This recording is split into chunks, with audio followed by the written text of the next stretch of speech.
ഇങ്ങനെ 10 ഘടകങ്ങൾ എടുത്തിട്ട് ഈ 10 ഘടകങ്ങൾ എടുത്താൽ നിങ്ങൾക്ക് ആ 10 ഘടകങ്ങളിൽ രൂപപരമായ അംശമുണ്ട്, ശൈലീപരമായ അംശമുണ്ട്, ആശയ അംശങ്ങളുണ്ട്, രാഷ്ട്രഭാവനയുണ്ട്, ബൂർഷ്വാസി ജന്മം നൽകിയ വ്യക്തിബോധമുണ്ട്, ആധുനിക ശാസ്ത്രമുണ്ട്, മനോഘടനകളുണ്ട്.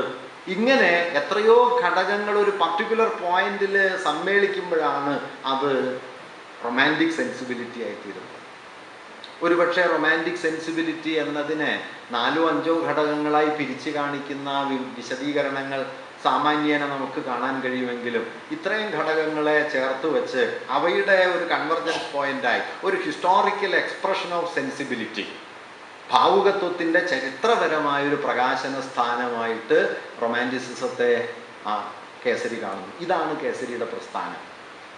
കേസരി പ്രസ്ഥാനം എന്ന് പറയുന്നത് ഇത്രയും ഘടകങ്ങൾ ഒരുമിച്ച് ചേർന്നുണ്ടാകുന്ന സവിശേഷമായ ഒരു അനുഭൂതി സന്ദർഭത്തെയാണ് കേസരി പ്രസ്ഥാനം എന്ന് വിളിക്കുന്നത്. ഇതിനെ കേസരി റിയലിസവുമായി ചേർത്ത് വെച്ചുകൂടി പറയാം. റൊമാൻറ്റിസിസം വ്യക്തിയുടെ കഴിവുകൾക്ക് അതിരില്ല എന്ന കാഴ്ചപ്പാട് അത് റിയലിസത്തിലും തുടരുന്നു. വ്യക്തിയുടെ കഴിവുകൾ അപരിമേയമാണ്. എന്നാൽ ശാസ്ത്രത്തിൻ്റെ ജിജ്ഞാസയ്ക്ക് പകരം അന്യന് തന്നെ തുറന്നു കാണിക്കുന്ന മട്ടിലുള്ള ഒരു എക്സിബിഷനിസ്റ്റ്, മസോക്കിസത്തിൻ്റെ സ്വഭാവത്തിന് പകരം ലോകത്തിന് മുമ്പിൽ തന്നെ തുറന്നു കാണിക്കുന്ന, തൻ്റെ യാതനകളെ വിളിച്ചു പറയുന്ന, തന്നെ പ്രദർശന വസ്തുവാക്കുന്ന ഒരു പ്രകൃതമാണ് എക്സിബിഷനിസത്തിൽ ഉള്ളത്. അതുപോലെ തൻ്റെ യാതനകൾ തുറന്നു കാണിച്ച് ലോകത്തെ വേദനിപ്പിക്കലാണ് റിയലിസത്തിൻ്റേത്. മസോക്കിസ്റ്റ് അല്ല, മറിച്ച് സാഡിസ്റ്റാണ് എന്ന് അദ്ദേഹം പറയുന്നു. കാരണം റൊമാൻറ്റിക് ഹീറോ പോയറ്റ് മാർട്ടിയർ എന്ന് സ്വയം കരുതുകയാണെങ്കിൽ റിയലിസ്റ്റ് ഹീറോ ലോകത്തോടാണ് ഏറ്റുമുട്ടുന്നത്. അയാൾ ലോകത്തെ വേദനിപ്പിക്കാൻ ഒരുങ്ങി പുറപ്പെട്ടാണ്. അതുകൊണ്ടാണ് തെറി പറയണമെന്ന് കേസരി നേരത്തെ പറഞ്ഞത്. കാരണം നിങ്ങൾ രസിക്കുകയല്ല വേണ്ടത്, നിങ്ങൾ അലോസരപ്പെടുകയാണ്, തെറിയാണ് പറയേണ്ടത്. 4 കൃതികൾക്ക് ഒറ്റ ഒഴുക്കുകൊണ്ട് ഭാവത്തെ നിർമ്മിക്കുകയല്ല, ഏകരൂപമായ അന്തരീക്ഷത്തെ ഉണ്ടാക്കുകയാണ്. വിശദാംശങ്ങൾ ധാരാളമായിട്ട് റിയലിസത്തിൽ വരും. അതല്ലാതെ വിശദാംശങ്ങളെ ഒഴിവാക്കുന്ന ഒരു പരിചരണ രീതിയല്ല. മനഃശാസ്ത്രപരമായി നോക്കിയാൽ ഈഗോ സൂപ്പർ ഈഗോയ്ക്കും ഇതിനും കീഴടങ്ങലല്ല, ഈഗോ റിയാലിറ്റിക്ക് കീഴടങ്ങലാണ് റിയലിസത്തിൻ്റെ സ്വഭാവം. റൊമാൻറ്റിസിസത്തിൻ്റെ ദേശീയ പ്രാദേശിക മനോഭാവത്തിന് പകരം റിയലിസത്തിനുള്ളത് അടിസ്ഥാനപരമായി സാർവദേശീയമായ മനോഭാവമാണ്. റൊമാൻറ്റിസിസം നവരസങ്ങൾക്കും തുല്യ പ്രാധാന്യം കൊടുക്കുന്നെങ്കിൽ റിയലിസം കരുണം, ബീഭത്സം, ആക്ഷേപഹാസ്യം എന്നീ 3 ഭാവങ്ങൾക്കാണ് കൂടുതൽ പ്രാധാന്യം നൽകുക. ശൈലീപരമായിട്ട് ശാലീനവും കലുഷവും ഉജ്ജ്വലവുമായ രീതികൾ റിയലിസവും നിലനിർത്തുന്നു. പ്രസാദാത്മകത്വമാണ് റൊമാൻറ്റിസിസത്തിൻ്റെ ഒരു അടിസ്ഥാന ഭാവമെങ്കിൽ വിഷാദാത്മകത്വമാണ് റിയലിസത്തിൻ്റെ അടിസ്ഥാന ഭാവം.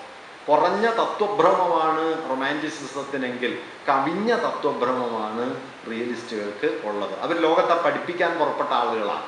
റൊമാൻറ്റിക്കുകൾ ലോകത്തെ പഠിപ്പിക്കാൻ പുറപ്പെടുന്നില്ല, റിയലിസ്റ്റുകൾ ലോകത്തെ ഒരു പാഠം പഠിപ്പിക്കണം എന്ന് കരുതുന്ന പ്രബോധകരാണ്.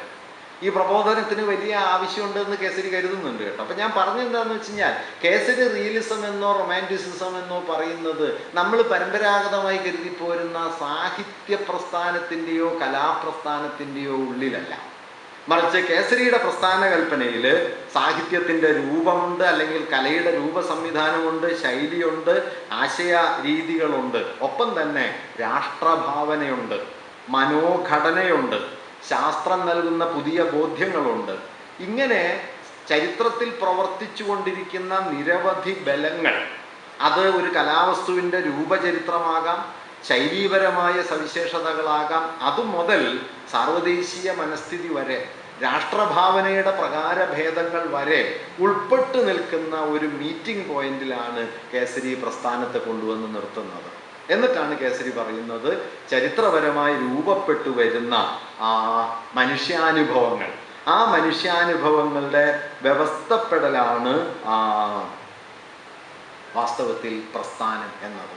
അതുകൊണ്ട് ഒരു പ്രസ്ഥാനത്തിൽ ഒരു കൃതിയെ പെടുത്തുക എന്ന് പറഞ്ഞു കഴിഞ്ഞാൽ സാങ്കേതികമായി ഒരു സ്ഥലത്ത് കൊണ്ടുപോയി നിർത്തുകയല്ല, മറിച്ച് മനുഷ്യാനുഭവത്തിൻ്റെ ഒരു സവിശേഷ പ്രകാരത്തെ പുള്ളി ചരിത്രവൽക്കരിക്കുന്നു. എൻ്റെ ഒരു വാദം എന്താണെന്ന് വെച്ചാൽ, എൻ്റെ ഒരു തോന്നൽ എന്താ വെച്ചാൽ, അനുഭൂതി എന്ന് പറയുന്നത് ചരിത്രബന്ധമാണ് എന്ന് പറയുകയും ആ ചരിത്രബന്ധത്തിൻ്റെ നിർമ്മാണ ഘടകങ്ങൾ ഏതൊക്കെയാണ് എന്ന് കണ്ടെത്തി അതിനെ വിശദീകരിക്കാൻ ശ്രമിക്കുകയുമാണ് കേസരി പ്രസ്ഥാന നിരൂപണത്തിൽ ചെയ്തത്. അനുഭൂതിയുടെ ചരിത്രാത്മകതയെ ഉറപ്പിക്കുകയും ആ ചരിത്രാത്മകതയുടെ നിർമ്മാണ സാമഗ്രികൾ, കോൺസ്റ്റിറ്റ്യൂട്ടീവ് എലമെന്റ്സ് ഓഫ് സെൻസിബിലിറ്റി, സവിശേഷമായ ഭാവുകത്വത്തിനെ നിർമ്മിച്ച ഭൗതികാധാരങ്ങൾ ഏതൊക്കെയാണ്? ഈ ഘടകങ്ങളൊന്നും മെറ്റാഫിസിക്കൽ അല്ല, ഈ ഘടകങ്ങളൊക്കെ സോഷ്യോ ഹിസ്റ്റോറിക്കലാണ്. ഇതിൽ നിന്നുണ്ടായി വരുന്ന അനുഭൂതിയാകട്ടെ കേവല വസ്തുവല്ല. അതുകൊണ്ട് കലയുടെ ലോകം അനുഭൂതിയുടെ ലോകമാണ്.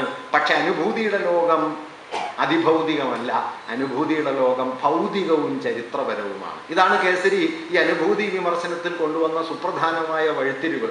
കലയെ അനുഭൂതി സ്ഥാനമായിട്ട് കാണുക, പക്ഷേ ആ അനുഭൂതി സ്ഥാനം സാമൂഹികവും ചരിത്രപരവുമായ ബന്ധങ്ങളിലൂടെ ഉയർന്നു വരുന്ന ഒന്നാണ് എന്ന് പറയുകയും ചെയ്യാം. അങ്ങനെ കലയുടെ അനന്യത, സീക്രട്ട് കൺഫെഷൻ എന്ന അനന്യതയെ കൈവിടാതിരിക്കുക.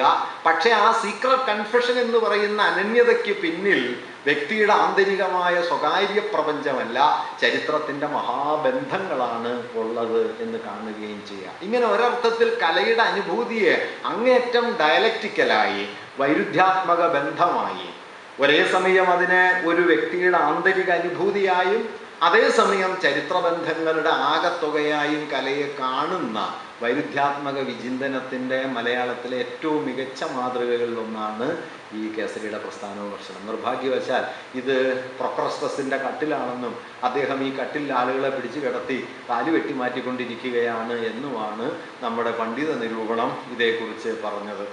വടക്കൻകൂർ രാജരാജവർമ്മയെ പോലെ യാന്ത്രികമായ കൽപ്പനകൾ, പ്രാചീന കൽപ്പനകൾ കൊണ്ട് സാഹിത്യ വിമർശനം നടത്തിയ വടക്കൻകൂർ രാജരാജവർമ്മയെ പോലെ പാശ്ചാത്യ കൽപ്പനകൾ കൊണ്ട് സാഹിത്യത്തെ വെട്ടിക്കീറിയ ഒരാളാണ് കേസരി ബാലകൃഷ്ണപിള്ള എന്നാണ് സുകുമാർ അഴീക്കോട് അദ്ദേഹത്തിൻ്റെ മലയാള സാഹിത്യ വിമർശനത്തിൽ എഴുതിയിട്ടുള്ളത്.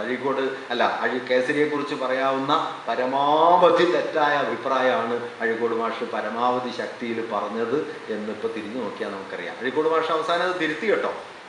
സാഹിത്യ ലളിതകലാ അക്കാദമി കേസരിയുടെ 50ാം ജന്മവാർഷികത്തിന് തൃശ്ശൂർ നടത്തിയ സെമിനാറിൽ അഴീക്കോട് മാഷ് പ്രസംഗിക്കുന്നുണ്ട്. ഞാനത് കേട്ടുകൊണ്ടിരിക്കുന്നുണ്ട്.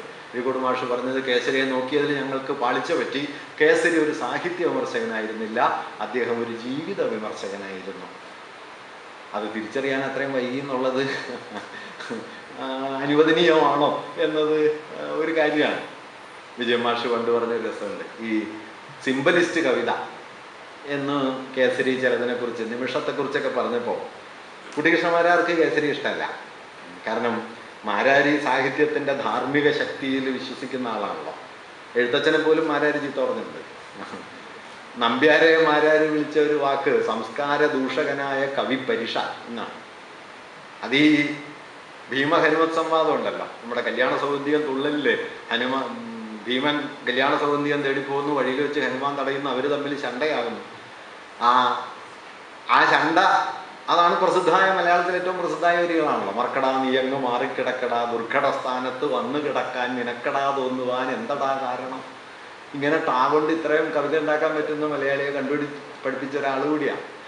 വാസ്തവത്തിൽ നമ്പ്യാർ വായിക്കേണ്ടതാണ് കേട്ടോ. മലയാളത്തിൽ ഇതുപോലെ ഭാഷ ഒഴുകിയ ഒരു സ്ഥലവുമില്ല. ഇതുപോലെ ചങ്ങമ്പുഴയുടെ ഒരു കഴിവായിട്ട് ബാലേന്ദ്രൻ ചുള്ളിക്കാട് പറയാറുള്ളത്, ചങ്ങമ്പുഴയ്ക്ക് നമ്പ്യാരുടെ മുഴുവൻ കവിതയും കാണാതറിയാമെന്നാണ്.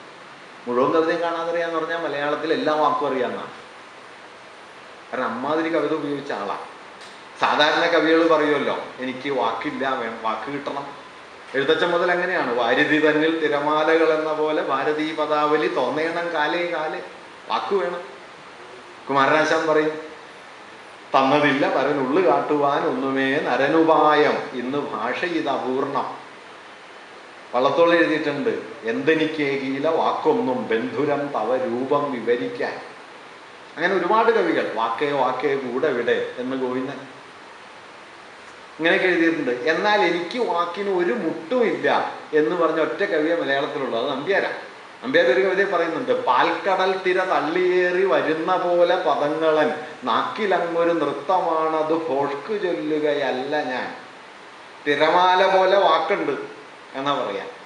നിരൂപകന്മാരെ താക്കീത് ചെയ്ത കവിയാണ്. നിങ്ങൾ കവിത വിമർശിക്കുകയാണെങ്കിൽ നന്നായിട്ട് പഠിച്ച് മനസ്സിലാക്കിയിട്ട് വേണം എന്തെങ്കിലുമൊക്കെ പറയാൻ. അല്ലെങ്കിൽ നമ്പ്യാർ എഴുതിയിട്ടുള്ളത്, അറിയാത്ത മഹാമൂഢൻ തെരുവാക്ക് പറഞ്ഞെന്നാൽ എറിഞ്ഞു കാലൊടിക്കുമെന്ന് അറിഞ്ഞു കൊള്ളുവിനെല്ലാവരും എന്നാണ്. അങ്ങനെയൊക്കെ എഴുതാൻ ബലമുള്ള ഒരാളെ അവർക്ക് പാരിൽ പരക്ലേശ വിവേകമുള്ളൂ എന്ന ആ വാക്കിന് കൊടുക്കാവുന്ന പരമാവധി മഹിമ കൊടുത്തത് നമ്പ്യാരാ. ആശാൻ പോലുമല്ല. അന്യജീവൻ ഉദകി സ്വജീവിതം ധന്യമാക്കും അമലേ വിവേകികൾ എന്ന ആശാൻ എഴുതിയതിനേക്കാളും മഹിമ നമ്പ്യാരുടെ അർത്ഥത്തിനുണ്ട്. പരക്ലേശ വിവേകം, അങ്ങനെ ഒരു വാക്കിനെ അതിൻ്റെ അർത്ഥത്തിൻ്റെ ഏറ്റവും മഹിമയിലേക്ക് കൊണ്ടുപോയ ഒരു കവിയാണ് നമ്പ്യാർ. അദ്ദേഹം സംസ്കൃതം എഴുതി, തുള്ളൽ എഴുതി, ഇതെല്ലാം എഴുതിയതിന് ശേഷവും പക്ഷേ മാരാർക്ക് ഇഷ്ടമായില്ല. കാരണം ഈ കല്യാണ സൗഗന്ധ്യത്തിൽ ഈ സന്ദർഭത്തെ വെച്ച് മാരാർ പറയുന്നത് ധർമ്മത്തെക്കുറിച്ചും ജീവിതത്തെക്കുറിച്ചുമുള്ള അഗാധമായ തത്വവിചാരത്തിൽ ഏർപ്പെട്ട മഹാഭാരത സന്ദർഭം ഇവിടെ, അത് രണ്ട് മർക്കടന്മാരുടെ കടിപിടിയായി കണ്ട സന്ദർഭം ഇവിടെ. ഈ കവിപരീക്ഷയെക്കുറിച്ച് ഞാനെന്ത് പറയാനാണ് എന്നോ മറ്റോ മാരാർ എഴുതുന്നുണ്ട്. വാസ്തവത്തിൽ അവിടെ മാരാർക്ക് സംഭവിക്കണം എന്താണെന്ന് വെച്ച് കഴിഞ്ഞാൽ, എഴുത്തച്ഛൻ ചെയ്ത പണിയും നമ്പ്യാർ ചെയ്ത പണിയും ഒരേ പണിയാണെന്ന് തെറ്റിദ്ധരിക്കലാണ്. എഴുത്തച്ഛൻ്റെ അവിടെയാണ് ഈ കേസരി മാറുന്നത്. എഴുത്തച്ഛൻ്റേത് ഒരു ഭക്തിഭാവനയുടെ അഭൗമ പ്രപഞ്ചത്തെ ഉണ്ടാക്കലാണ്, മറിച്ച് നമ്പ്യാരുടേത് ഈ ഭക്തിഭാവനയുടെ അഭൗമ പ്രപഞ്ചത്തെ തല്ലിപ്പൊളിക്കലാണ്. അതുകൊണ്ട് പ്രമേയം ഒന്നാണെന്നേ ഉള്ളൂ. ആ പ്രമേയത്തിലൂടെ നിർമ്മിച്ചെടുക്കുന്ന അനുഭൂതി ലോകം തീർത്തും വ്യത്യസ്തമാണ്. തേവർ വാഴ്ത്തലും തേവർ വീഴ്ത്തലുമാണ്. തേവര് പൊതുവാണ്, പക്ഷെ ഒന്ന് വാഴുന്നു, മറ്റൊന്ന് വീഴുന്നു. ഈ വ്യത്യാസത്തെ തിരിച്ചറിഞ്ഞ് കേസരി ചെയ്തൊരു കാര്യമാണ്. പ്രസ്ഥാനം എന്ന് പറയുന്നത് കേസരിക്കൊരു സാങ്കേതിക കാര്യമല്ല. പ്രസ്ഥാനം എന്ന് പറയുന്നത് ചരിത്രത്തിൽ ആഴത്തിൽ പ്രവർത്തിക്കുന്ന അഗാധമായ അനുഭൂതിയെയാണ്, വേറുള്ള അഗാധമായ അനുഭൂതിയെ മനസ്സിലാക്കാനാണ് കേസരി പ്രസ്ഥാന വിമർശനം കൊണ്ടുവന്നത്. ഒരർത്ഥത്തിൽ കലയുടെ സൂക്ഷ്മജീവിതത്തെ നിരസിക്കാതെ കലയെ ചരിത്രവൽക്കരിക്കാനുള്ള ഏറ്റവും വലിയ ശ്രമമാണ്. എന്താണ് കലയുടെ സൂക്ഷ്മജീവിതം? അത് സാമൂഹ്യ യാഥാർത്ഥ്യത്തിൻ്റെ പകർപ്പെഴുത്തല്ല. പലപ്പോഴും നമ്മുടെ സാമൂഹ്യശാസ്ത്ര വിമർശനം ചെയ്തത് സമൂഹ യാഥാർത്ഥ്യങ്ങളുടെ അടയാളങ്ങൾ എത്രത്തോളം കലയിലുണ്ട് എന്ന് നോക്കല. അങ്ങനെ നോക്കിയിട്ട് കാര്യമൊന്നുമില്ല. സമൂഹ യാഥാർത്ഥ്യങ്ങളുടെ അടയാളങ്ങൾ പതിഞ്ഞു കിടക്കൽ മാത്രമല്ല കല ചെയ്യുന്നത്. സമൂഹ യാഥാർത്ഥ്യങ്ങൾക്ക് അപ്പുറത്തേക്ക് പോകും. ഇന്നലെ ഞാൻ തുടക്കത്തിൽ സൂചിപ്പിച്ചൊരു കാര്യമുണ്ടല്ലോ, സമകാലികത. ഒരു കാലത്തിൻ്റെ പ്രകാശങ്ങളിൽ തെളിയാതെ നിൽക്കുന്ന അതിലെ വൈരുദ്ധ്യങ്ങളെ, ഇരുട്ടുകളെ, പിളർപ്പുകളെ ഒരു കലാവസ്തു പ്രകാശിപ്പിക്കും. അങ്ങനെയാണ് ഒറ്റക്കണ്ണം പോക്കരെയും മണ്ടം മുസ്തഫയെയും ആനവാരി രാമൻ നായരെയും പൊൻകുരിശ് തോമയെയും ഒക്കെ നിസാർ മുഹമ്മദിനോടൊപ്പം ബഷീർ കൊണ്ടുവരുന്നത്. എൻ്റെ ഉപ്പാപ്പയിലെ നിസാർ മുഹമ്മദ് നവോത്ഥാന മാനവികതയുടെ ആദർശ മനുഷ്യ മാതൃകയാണ്. വെളിച്ചത്തിന് എന്തൊരു വെളിച്ചം! യുക്തിബോധം, പ്രകാശം, ശാസ്ത്രീയത ഒക്കെ തെളിഞ്ഞു വരുന്നു. അങ്ങനെ തെളിഞ്ഞു വരുന്ന ലോകത്തിൻ്റെ അരികിലേക്ക് തള്ളി മാറ്റപ്പെട്ട, പെറുക്കികളെന്ന് വിളിക്കപ്പെട്ട, ലുംബൻ പ്രോലിറ്റേറിയറ്റ് എന്ന് നമ്മൾ സാങ്കേതികമായി പറയുന്ന പെറുക്കികളുടെ ജീവിത ലോകത്തെ മനുഷ്യാനുഭവം എന്താണ് എന്ന് അതേ കാലത്ത് തമാശക്കഥയായി, സ്ഥലം കഥയായി ബഷീർ എഴുതുന്നു. അതുകൊണ്ട് പ്രകാശത്തിൻ്റെ നാളത്തിൽ പ്രകാശലോകത്ത് തെളിഞ്ഞു നിൽക്കുന്ന നിസാർ മുഹമ്മദ് എന്ന ഈ മാനവികതയുടെ, നവോത്ഥാന മാനവികതയുടെ ഉന്നത പ്രകാരത്തിൻ്റെ പിന്നാമ്പുറത്തെ ഇരുട്ട്, ആ ഇരുട്ട് കണ്ട ആളാണ് ബഷീർ. ആ ഇരുട്ട് കണ്ടപ്പോഴാണ് ബഷീർ സമകാലികനായത്. മറ്റവർ വർത്തമാനത്തിൽ ജീവിച്ചപ്പോൾ ബഷീർ ആ വർത്തമാനത്തിൻ്റെ വിച്ഛേദങ്ങളിൽ, ഇരുട്ടുകളിൽ ചെന്ന് ജീവിച്ചു. ദസ്തയേവ്സ്കി അങ്ങനെയാണ് 200 കൊല്ലം കഴിഞ്ഞിട്ടും ജീവിക്കുന്നത്. അക്കാലത്തിൻ്റെ വെളിച്ചം മാത്രമല്ല, അക്കാലത്തിൻ്റെ ഇരുട്ട് വന്നു. അതുകൊണ്ടാണ് കേസരി പ്രസ്ഥാനം എന്ന് പറയുന്നതിനെ ഒരിക്കലും ഒരു സാങ്കേതിക രീതിയായി കാണരുത്. അദ്ദേഹം പറയുന്നുണ്ട്, റിയലിസ്റ്റ് ഭാവുകത്വത്തെ നിങ്ങൾക്ക് നാച്ചുറലിസ്റ്റോ ഐഡിയലിസ്റ്റോ ഫാന്റാസ്റ്റിക്കോ ഇംപ്രഷനിസ്റ്റിക്കോ പോയറ്റിക്കോ ആയ സാങ്കേതിക രീതികളിൽ ആവിഷ്കരിക്കാം. സാങ്കേതിക രീതിയല്ല പ്രധാനം. ഈ പരാജയം, സമുദായ ജീർണതയുണ്ടാക്കുന്ന വ്യക്തി ജീവിതത്തിൻ്റെ തകർച്ച അതിൻ്റെ കേന്ദ്രത്തിലുണ്ടോ? ഉണ്ടെങ്കിലാണ് പരാജയം. അല്ലാതെ സമുദായ ജീവിതത്തോട് മല്ലടിച്ച് സാമൂഹ്യ ജീർണതകളെ പ്രതിരോധിച്ച് ഉയർന്നു പൊങ്ങുന്ന മനുഷ്യ മാതൃകയുടെ ഉജ്ജ്വല രൂപങ്ങൾ, ഓടയിൽ നിന്നിലെ പപ്പുവിനെ പോലുള്ള ഉജ്ജ്വല രൂപങ്ങൾ, അത് മനുഷ്യൻ്റെ കഴിവുകൾക്ക് പരിധിയില്ല എന്ന റൊമാൻറ്റിക് ഭാവനയിൽ നിന്ന് പൊട്ടിപ്പുറപ്പെട്ടതാണ്. അത് റൊമാൻറ്റിക് റിയലിസമാണ്, റിയലിസ്റ്റ് റൊമാൻറ്റിസിസം അല്ല.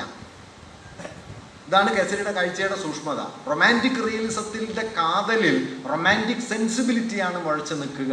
സാങ്കേതികമായി മാത്രമേ അത് റിയലിസ്റ്റ് ആവുന്നുള്ളൂ. റിയലിസ്റ്റ് ഭാവുകത്വമാകട്ടെ ചിലപ്പോൾ റിയലിസ്റ്റ് ടെക്നിക്ക് സ്വീകരിക്കും ബെൽസാക്കിനെ പോലെ, ചിലപ്പോൾ അത് മറ്റു പല സന്ദർഭങ്ങളിലേക്കും പോകും. അതുകൊണ്ട് ദസ്തയേവ്സ്കിയോ ടർജനിയോ ടോൾസ്റ്റോയിയോ റിയലിസ്റ്റാണ് എന്ന് കേസരി എഴുതുന്നു. ഇന്ന് നമുക്കത് ഉൾക്കൊള്ളാൻ വലിയ പ്രയാസമാണ്. ദസ്തയേവ്സ്കി റിയലിസത്തിൻ്റെ മറുപുറത്ത് നിന്ന് എക്സ്പ്രഷനിസ്റ്റായിട്ടാണ് നമ്മൾ കാണുക. കേസരി റിയലിസത്തിൻ്റെ എക്സ്റ്റൻഷനാണ് ഇയാളുടെ എക്സ്പ്രഷൻ എന്ന് പറയുന്നു. ആ കാഴ്ച പിന്നീട് മാർക്സിസ്റ്റ് ചില കലാവിമർശനത്തിൽ കൊണ്ടുവരുന്നത് റെയ്മണ്ട് വില്യംസ് ആണ്. ഞാൻ നേരത്തെ പറഞ്ഞ പേഴ്സണൽ ഡിസ്ക്രിപ്റ്റീവ്, സോഷ്യൽ ഡിസ്ക്രിപ്റ്റീവ് നോവലുകളിൽ നിന്ന് പേഴ്സണൽ ഫോർമുല, സോഷ്യൽ ഫോർമുല നോവലുകളെ ഉണ്ടാക്കാമെന്നും അങ്ങനെ ഉണ്ടായി വന്നാൽ ജെയിംസ് ജോയ്സിനെയും മാർസൽ പ്രൂസ്റ്റിനെയും ഓർവെലിനെയും എച്ച്.ജി. വെൽസിനെയും ഒക്കെ പോലുള്ള നോവലിസ്റ്റുകൾ റിയലിസത്തിൻ്റെ വിശാല ചക്രവാളത്തിൽ വരും എന്നുമാണ് റെയ്മണ്ട് വില്യംസ് എഴുതിയത്. റെയ്മണ്ട് വില്യംസ് പറഞ്ഞു എന്ന് പറയുമ്പോൾ നമുക്കൊരു കനം വരും. അതുകൊണ്ടാണ് ഞാനിത് പറഞ്ഞത്. റെയ്മണ്ട് വില്യംസ് പറഞ്ഞു അല്ലെങ്കിൽ ലൂക്കാച്ചി പറഞ്ഞു എന്നൊക്കെ പറയുമ്പോൾ ഒരു കനം വരും. കേസരി പറഞ്ഞു എന്ന് പറഞ്ഞു കഴിഞ്ഞാൽ ആ ബലം തോന്നില്ല. അതുകൊണ്ട് ഇത് പറയുന്നു എന്ന് മാത്രമേ ഉള്ളൂ, അല്ലാതെ പുതിയൊരു കാര്യമായതുകൊണ്ടല്ല. അതുപോലെയാണ് കേസരി പുരോഗമന പ്രസ്ഥാനത്തെ കണ്ടത്. പുരോഗമന പ്രസ്ഥാനത്തിലേക്ക് കേസരി കൂട്ടിച്ചേർത്തത് എന്താണ്? അദ്ദേഹം പറഞ്ഞു റിയലിസവും അതുപോലെ ഏഴനോക്കി പ്രസ്ഥാനം. കേസരി പുരോഗമന പ്രസ്ഥാനത്തിന് ഇട്ടുകൊടുത്ത പേരാണത്. ഏഴനോക്കി, ലുക്കിംഗ് ദ ഡൗൺ ട്രോഡൻ. പുരോഗമനം കീഴാള ജീവിതത്തെ പ്രതിപാദിക്കുന്ന സാഹിത്യം ഉണ്ടാകേണ്ടതുണ്ട് എന്ന് കേസരി ആദ്യമായിട്ട് എഴുതുന്നത് 1925 സമദർശിയിലാണ്. കീഴാള ജീവിത പ്രതിപാദകമായ സാഹിത്യം വേണം. ജീവൻ സാഹിത്യത്തെക്കുറിച്ചുള്ള ആദ്യത്തെ EMSന്റെ ലേഖനം വരുന്നത് ഒരു വ്യാഴവട്ടം കഴിഞ്ഞിട്ടാണ്, 1937. കേസരി 25 ഇത് എഴുതി. ഈ ഏഴനോക്കി സാഹിത്യം സ്വപ്ന പ്രസ്ഥാനം അല്ല, പരാജയ പ്രസ്ഥാനം എന്ന് വിളിച്ച റിയലിസം, റൊമാൻറ്റിസിസം, ഇത് രണ്ടും പുരോഗമനത്തിലുണ്ടാകണം. ഒപ്പം തന്നെ കേസരി നിർദ്ദേശിച്ച മൂന്നാമത്തെ ഒരു കാര്യം സർറിയലിസമാണ്, സ്വപ്ന പ്രസ്ഥാനം. എന്തുകൊണ്ട് സർറിയലിസം പുരോഗമന സാഹിത്യത്തിൻ്റെ ഭാഗമാണ്? ആന്ദ്രേ ബർട്ടനും അല്ലെങ്കിൽ ലൂയി അരഗണും ഒക്കെ ചേർന്ന് 1930കളിൽ രൂപപ്പെടുത്തിയ ഒരു പ്രസ്ഥാനമാണ് സർറിയലിസം. ചിത്രകലയിൽ അത് വലിയ തോതിൽ വളർന്നു, മറ്റ് കലകളിൽ അതേ അളവിൽ വന്നില്ല. കേസരി അതിനെ പുരോഗമന സാഹിത്യത്തിൻ്റെ ഭാഗമാക്കി. കേസരി അതിന് നൽകിയ വിശദീകരണം എന്താണെന്ന് വെച്ചാൽ, ഒന്നാം ലോക യുദ്ധാനന്തരം രൂപപ്പെട്ട പുതിയ സാമൂഹ്യാവസ്ഥ സുഭദ്രമായ മാനസിക ജീവിതത്തെ മിക്കവാറും അസാധ്യമാക്കി കഴിഞ്ഞിരിക്കുന്നു. അതുകൊണ്ട് മനസ്സിൻ്റെ ഭ്രംശാവസ്ഥകൾ എന്ന് പറയുന്നത് ആധുനിക മനുഷ്യൻ്റെ യാഥാർത്ഥ്യമാണ്. ആധുനികമായ ഒന്നാം ലോക യുദ്ധാനന്തരവും ശാസ്ത്രത്തിൻ്റെയും ആപേക്ഷികതാ സിദ്ധാന്തത്തിൻ്റെയും ഒക്കെ പുതിയ വളർച്ചയും ഉണ്ടാക്കിയ ആപേക്ഷികത, ആ ആപേക്ഷികത സുഭദ്രമായ മനോഘടനയെ ശിഥിലമാക്കി കഴിഞ്ഞിരിക്കുന്നു.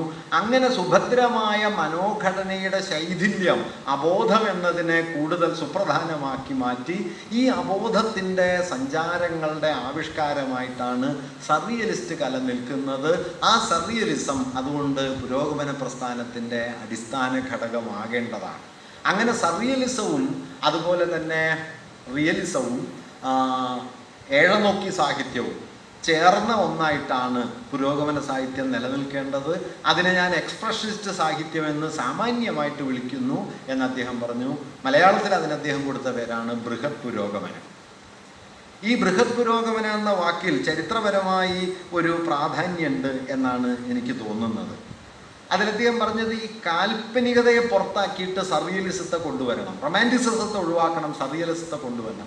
കാരണം റൊമാൻറ്റിസിസം ഒരു വ്യക്തിയെ സമുദായ ഘടകമായി മനസ്സിലാക്കാൻ സഹായിക്കുന്ന ഒന്നല്ല. സോഷ്യലി എക്സ്ക്ലൂസീവായ ഒരു ഐഡൻറ്റിറ്റി വ്യക്തിക്ക് നൽകുകയാണ് റൊമാൻറ്റിസിസം ചെയ്യുന്നത്. മറിച്ച് സമുദായ ബന്ധമാണ് മനുഷ്യൻ. അപ്പോൾ സമുദായ ബന്ധമായ മനുഷ്യനെ, ഒരു സാമൂഹ്യ ബന്ധമായ മനുഷ്യനെ ഒറ്റതിരിഞ്ഞ ഒരു ഏകാന്ത സ്വത്വമായി കാണുന്ന റൊമാൻറ്റിക് സെൻസിബിലിറ്റി പുരോഗമന വീക്ഷണത്തിന് ഉൾക്കൊള്ളാവുന്നതല്ല. മറിച്ച് ഈ പുതിയ മനുഷ്യൻ്റെ ആഭ്യന്തര സംഘർഷങ്ങളെ പ്രകാശിപ്പിക്കുന്ന സർറിയലിസം പുരോഗമനത്തിൻ്റെ ഭാഗമാവുകയും വേണം. കാരണം മാനസിക യാഥാർത്ഥ്യങ്ങൾ കൂടിച്ചേർന്നതാണ് മാനുഷിക യാഥാർത്ഥ്യം, അതല്ലാതെ ഭൗതിക യാഥാർത്ഥ്യങ്ങൾ മാത്രമല്ല. അതുകൊണ്ട് പുതിയ മാനുഷിക യാഥാർത്ഥ്യത്തിൻ്റെ അടിസ്ഥാന ഘടകങ്ങളിലൊന്ന് ഈ മാനസികമായ ഭ്രംശാവസ്ഥയാണ്, അതിനെ പ്രകാശിപ്പിക്കുകയാണ് സർറിയലിസം ചെയ്യുന്നത്. ഈ സർറിയലിസം കൂടി ഉൾപ്പെട്ട ബൃഹത് പുരോഗമനം എന്ന ആശയം വരണം. ഓർക്കേണ്ടത് ഈ ആൻഡ്രേ ബർട്ടണും ലൂയി ആരഗണും ഒക്കെ ചേരുന്ന സമയത്ത് ഈ സർറിയലിസ്റ്റ് മൂവ്മെൻറ്റ് അടിസ്ഥാനപരമായ ഒരു ലെഫ്റ്റ് മൂവ്മെൻ്റ് ആയിട്ടാണ് നിലവിൽ വന്നത്. ആൻഡ്രേ ബർട്ടൺ ലൂയി ആരഗനും പാർട്ടി അംഗങ്ങളായിരുന്നു. സ്റ്റാലിനിസത്തിൻ്റെ പിടിമുറുക്കത്തിന് ശേഷം ആണ് ബർട്ടനൊക്കെ പാർട്ടി വിട്ടുപോവുകയും ഒക്കെ ചെയ്യുന്നത്. വാസ്തവത്തിൽ ഈ ട്രോട്സ്കി ഈ സർറിയലിസ്റ്റ് മാനിഫെസ്റ്റോയുടെ പിന്നിലെ പ്രധാന പ്രേരണാശക്തികളിൽ ഒന്നായിട്ട് നിലനിൽക്കുകയും ചെയ്യുന്നുണ്ട്. ഞാൻ സന്ദർഭമായിട്ടൊരു കാര്യം പറയാം. ട്രോട്സ്കിയെക്കുറിച്ച് മലയാളത്തിൽ ഏറ്റവും വിസ്തരിച്ചെഴുതിയ ആളുകളിൽ ഒരാൾ കേസരിയാണ്. പിന്നീട് കുറ്റിപ്പുഴ എഴുതുന്നുണ്ട്. അത് കേസരിയിൽ നിന്ന് കിട്ടിയ ഒരു വഴിയാണ് കുറ്റിപ്പുഴയിൽ നമ്മൾ കാണുന്നത്. ട്രോട്സ്കിയുടെ കലാദർശനം കേസരിക്ക് വളരെ പ്രധാനപ്പെട്ട ഒന്നായിട്ട് തോന്നുകയും ചെയ്തിരുന്നു. അവിടെ ഒരു കാര്യം കൂടി സാന്ദർഭികമായിട്ട് പറയാനുള്ളത്, ഈ കേസരി ഈ കാൽപ്പനികതയെക്കുറിച്ച് പറയുന്ന സമയത്ത് ഇന്ത്യയിലെ പുരോഗമന സാഹിത്യം കാൽപ്പനികതയെ വിടേണ്ടതുണ്ട് എന്ന് അദ്ദേഹം പറയുന്നുണ്ട്. അതൊക്കെ വളരെ മർമ്മസ്പർശിയാണ്. അതിന് കാരണമായിട്ട് അദ്ദേഹം പറഞ്ഞത് ഇന്ത്യയിലെ കാൽപ്പനികതയുടെ അബോധം അങ്ങേയറ്റം സവർണമാണ്.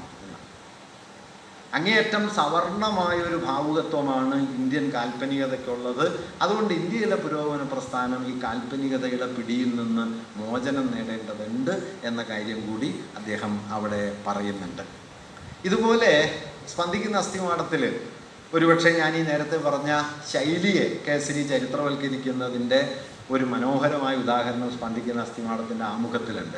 ശൈലിയെ കേസരി വിശദീകരിക്കുന്നത് പ്രത്യേക രീതിയിലാണ്. നേരത്തെ ഞാൻ പറഞ്ഞ മാൻ ഈസ് ദ സ്റ്റൈൽ, മനുഷ്യൻ ശൈലിയാണ് മനുഷ്യൻ എന്ന ബഫന്റെ പ്രസ്താവനയൊന്നും കേസരി എടുക്കുന്നില്ല. കേസരി ശൈലിക്ക് കൊടുത്ത വിശദീകരണം ഇതാണ്: ഒരു നിശ്ചിത കാലത്തേക്ക് ഏറെക്കുറെ സ്വയം പര്യാപ്തത പുലർത്തുന്ന ഒരു സമുദായത്തിൻ്റെ ജീവസ്പർശിയായ വികാരമാണ് ശൈലി.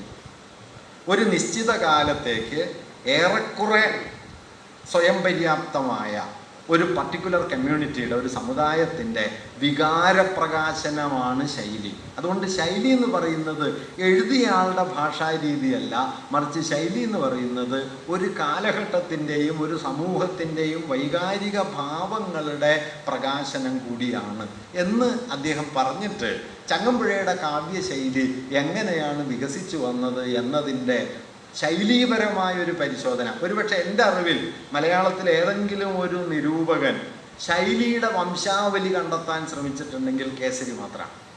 നിങ്ങൾക്കൊരാളുടെ ശൈലിയിൽ മറ്റൊരാളുടെ ശൈലിയുടെ സ്വാധീനമോ ഒക്കെ കാണാൻ പറ്റും.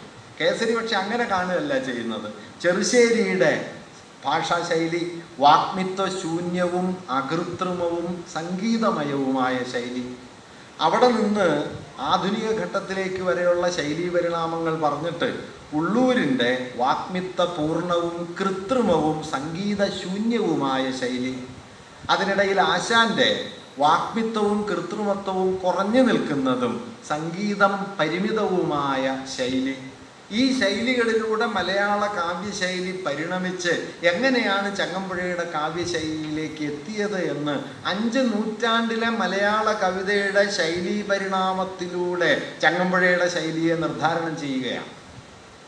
നിങ്ങൾക്ക് ചരിത്രം എന്ന് പറയുന്നത് നിങ്ങൾ ഉപയോഗിക്കുന്ന വാക്ക് തന്നെയാണ്, നിങ്ങൾ പ്രയോഗിക്കുന്ന ഒരു ശൈലിയാണ്.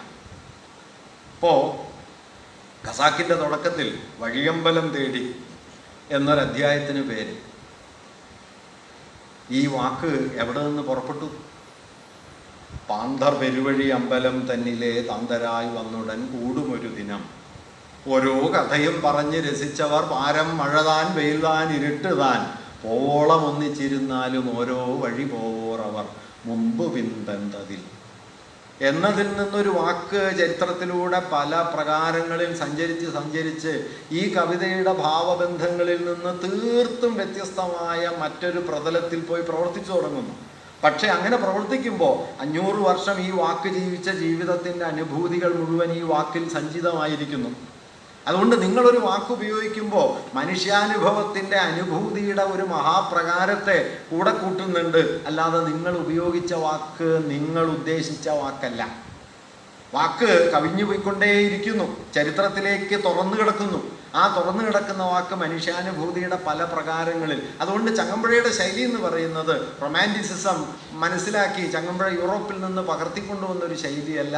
അത് ഒരു ഭാഗത്ത് ചെറുശ്ശേരിയിൽ നിന്ന് തുടങ്ങുന്ന മലയാള കാവ്യഭാവനയുടെ ശൈലി, മറുഭാഗത്ത് കേരളത്തിലെ നാടോടി ഈണങ്ങളുടെ ശൈലി. ഇത് രണ്ടും ചേർന്നിട്ടാണ് ചങ്ങമ്പുഴയുടെ കാവ്യശൈലി വികസിച്ചു വന്നത് എന്ന് ശൈലിയെ ചരിത്രവൽക്കരിക്കുന്ന ഒരു എഴുത്തുകാരനാണ് കേസരി. ഞാനൊരു ഉദാഹരണം കൂടി പറയാം. ക്ലാസിക്കൽ റിയലിസ്റ്റ് നോവലുകളും മോഡേണിസ്റ്റ് നോവലുകളും തമ്മിലുള്ള ശൈലീപരമായ വ്യത്യാസം ചർച്ച ചെയ്യുമ്പോൾ റെയ്മണ്ട് വില്യംസ് പറയുന്നൊരു കാര്യം, എന്തുകൊണ്ടാണ് മോഡേണിസ്റ്റ് നോവലുകൾ ഫസ്റ്റ് പേഴ്സൺ നരേറ്റീവിലേക്ക്, ഉത്തമ പുരുഷാഖ്യാനത്തിലേക്ക് നീങ്ങിയത്? ക്ലാസിക്കൽ റിയലിസ്റ്റ് നോവലുകൾ പൊതുവെ പ്രഥമ പുരുഷാഖ്യാനാണ്, തേർഡ് പേഴ്സണാണ്. അവൻ, അവർ, അവൾ, അങ്ങനെയാണ് പറയുക, അവരുടെ കഥയാണ്. എന്നാൽ യുലീസസും അല്ലെങ്കിൽ വെർജീനിയ വുൾഫിൻ്റെ നോവലുകളും പ്രൂസ്റ്റിൻ്റെ നോവലുകളും ഒക്കെ എൻ്റെ കഥയാണ്, ഞാനാണ്, ഫസ്റ്റ് പേഴ്സൺ. ഇത് ശൈലീപരമായ ഒരു പ്രശ്നമായിട്ട് പുറമേക്ക് തോന്നുമെങ്കിലും റെയ്മണ്ട് വില്യംസ് അതിനൊരു സവിശേഷ വിശദീകരണം കൊടുക്കുന്നുണ്ട്. റെയ്മണ്ട് വില്യംസ് പറയുന്നത് ക്ലാസിക്കൽ റിയലിസ്റ്റ് നോവലുകൾ വികസിച്ചു വന്ന 19-ാം നൂറ്റാണ്ട് മുതലാളിത്ത ആധുനികത അതിൻ്റെ ഭദ്രരൂപത്തിൽ നിലനിന്ന കാലമാണ്. അതുകൊണ്ട് സുഭദ്രമായൊരു ലോകയാഥാർത്ഥ്യം എനിക്ക് പുറത്തുള്ളപ്പോൾ ആ സുഭദ്രമായ ലോകയാഥാർത്ഥ്യത്തോട് ചേർന്ന് നിന്നുകൊണ്ടാണ് എനിക്ക് എൻ്റെ സെൽഫിനെ സ്ഥാപിക്കാൻ കഴിയുക. മറ്റൊരു ഭാഷയിൽ പറഞ്ഞാൽ, അവനും അവളും അവരും ഉൾപ്പെട്ട ലോകത്തിൻ്റെ ഭാഗമാകുമ്പോഴാണ് ഞാൻ നിലവിൽ വരിക.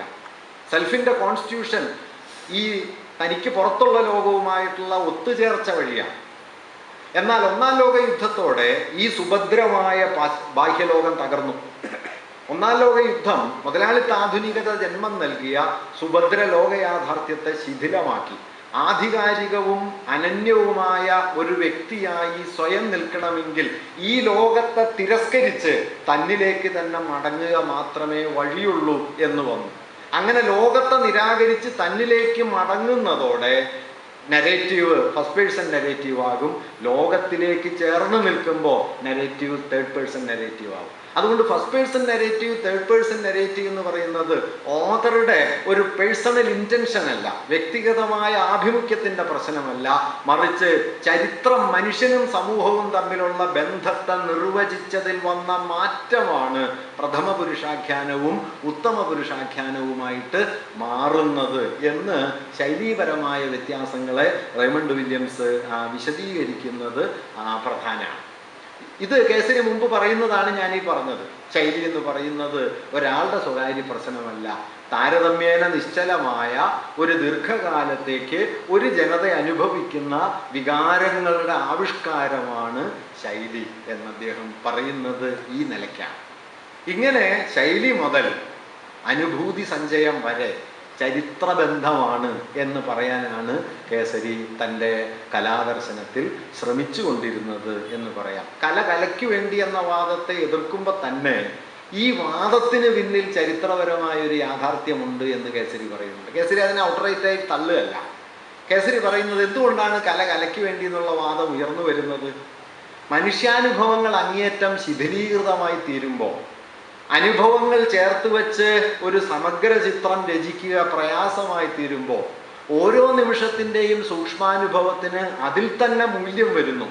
ആ സൂക്ഷ്മാനുഭവത്തെ പ്രകാശിപ്പിക്കുന്നതിനപ്പുറം അതിന് മറ്റൊന്നും ചെയ്യാനില്ല എന്ന് വരുന്നു. അപ്പോൾ കല മാത്രമായി തീരുന്നു.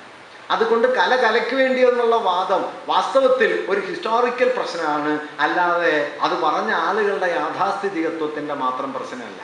ഇത് കേസരി പറയുന്നത് അദ്ദേഹം ചങ്ങമ്പുഴയുടെ തത്വശാസ്ത്രം എന്ന പ്രബന്ധം എഴുതിയപ്പോഴാണ്. ചങ്ങമ്പുഴയുടെ തത്വശാസ്ത്രം എന്ന പ്രബന്ധം എഴുതാൻ കേസരിയെ പ്രേരിപ്പിച്ച ഒരു കാര്യം, ചങ്ങമ്പുഴയെ അന്ന് ഇടത്തും വലത്തു നിന്നും ഭീകരമായി ആക്രമിക്കുന്ന കാലം. ചങ്ങമ്പുഴയ്ക്കൊരു നിലപാടില്ല. അത് ശരിയാണ് കേട്ടോ, ചങ്ങമ്പുഴ ഓരോ ദിവസവും ഓരോന്ന് പറയുന്ന ആളാണ്. മൂപ്പര് പറഞ്ഞതിനെതിരെ വേറെ ആരും പറയേണ്ട, അടുത്ത ആഴ്ച മൂപ്പര് തന്നെ കവിത എഴുതും. അതായിരുന്നു പുള്ളിയുടെ ഒരു ഗുണം. അങ്ങനെ എഴുതിക്കൊണ്ടിരുന്ന ആളാണ്. അതുകൊണ്ട് ഞങ്ങൾ തൃപ്പൂണിത്തുറയിൽ യോഗം ചേർന്ന് ചങ്ങമ്പുഴ കവിത എഴുത്ത് നിർത്തണമെന്ന് പ്രമേയം പാസ്സാക്കിയിട്ടുണ്ട്. അതിനെക്കുറിച്ചും കേസരി ചങ്ങമ്പുഴ ഒരു കവിത എഴുതി, ഗളഹസ്തം ചെയ്യുമ്പോൾ ഗളഹസ്തം വെറും ഒരു ചൊറികുത്താണോ എന്നാണ് ആ കവിത തുടങ്ങുന്നത്. അങ്ങനെ എഴുതുക. ഇങ്ങനെ നിലപാടില്ലാതെ ഓരോ ദിവസവും ഓരോന്ന് പറഞ്ഞ് യുവാക്കളെ വഴിതെറ്റിക്കുന്നു, ധാരാളം ആക്ഷേപങ്ങൾ. അപ്പൊ കേസരി ആ സന്ദർഭത്തിൽ ചങ്ങമ്പുഴയ്ക്ക് വേണ്ടി ഒരു ലേഖനം എഴുതി. അതിൻ്റെ ശീർഷകമാണ് ചങ്ങമ്പുഴയുടെ തത്വശാസ്ത്രം. അതിൽ കേസരി ഇത്രേ പറഞ്ഞുള്ളൂ: വാസ്തവത്തിൽ ചങ്ങമ്പുഴയ്ക്ക് ഒരു തത്വശാസ്ത്രം ഉണ്ട്. അതെന്താണ്?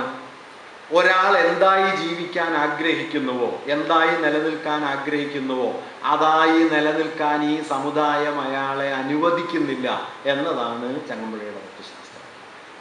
നിന്നിടത്ത് ഉറച്ചു നിൽക്കാൻ വയ്യാത്ത കാലുകണ്ട നായയെ പോലെ ഈ കാലം ഒരാളെ ആട്ടിപ്പായിക്കുകയും ആ ആട്ടിപ്പായിക്കപ്പെടുന്ന ജീവിതത്തിന്റെ മുഴുവൻ പ്രാതിനിധ്യവും ഒരാൾ ഏറ്റെടുത്ത് ആവിഷ്കരിക്കുകയും ചെയ്യുമ്പോൾ അത് ചങ്ങമ്പുഴയായി തീരുന്നു എന്നാണ് അർത്ഥം. അതുകൊണ്ട് ചങ്ങമ്പുഴ ഒരാളുടെ പേരല്ല, ഒരു കാലഘട്ടം ഉണ്ടാക്കിയ സവിശേഷമായ ഈ ഭാവുകത്വത്തിന്റെ പേരാണ് എന്നാണ് കേസരി പറഞ്ഞത്. വേണമെങ്കിൽ ഓർക്കാവുന്ന ഒരു നിരീക്ഷണം മോഡേണിറ്റിയെക്കുറിച്ച്, ആധുനിക ലോകത്തെക്കുറിച്ച് എഴുതിയത് മാർസാണ്. ഇതിന് സമാനമായ വാക്യം മാർസ് ഒരു സ്ഥലത്ത് എഴുതിയിട്ടുണ്ട്: അനുഭവങ്ങളെ ആവിയാക്കി കളയുന്നത് വഴി അനുഭവങ്ങളുടെ ഭദ്രതയെ തകർക്കുകയാണ് ഈ പുതിയ കാലം ചെയ്യുന്നത് എന്നെഴുതിയ കേസരിയെ ഓർമ്മിപ്പിക്കുന്ന മട്ടിൽ മുതലാളിത്ത മൂലധനം എന്തു ചെയ്യും എന്ന ചോദ്യത്തിന് മാർസ് ഉത്തരം എഴുതുന്നുണ്ട്: all that is solid melts into air. ഖരമായതൊക്കെ ആവിയായി തീരും, എല്ലാ അതിരുകളും പൊളിയും, എല്ലാ മൂല്യങ്ങളും തകരും, സുനിശ്ചിതമായ യാതൊന്നും ഇല്ലാതാകും. അങ്ങനെ സുനിശ്ചിതമായ യാതൊന്നും ഇല്ലാതാകുന്ന കാലത്ത് ആ കാലത്തിൻ്റെ അനുഭൂതിപരമായ വൈരുദ്ധ്യങ്ങളെയും സംഘർഷങ്ങളെയും മുഴുവൻ ഒറ്റയ്ക്കൊരാൾ ഏറ്റെടുത്താൽ അത് ചങ്ങമ്പുഴയായി തീരും എന്നാണ് കേസരി പറഞ്ഞത്.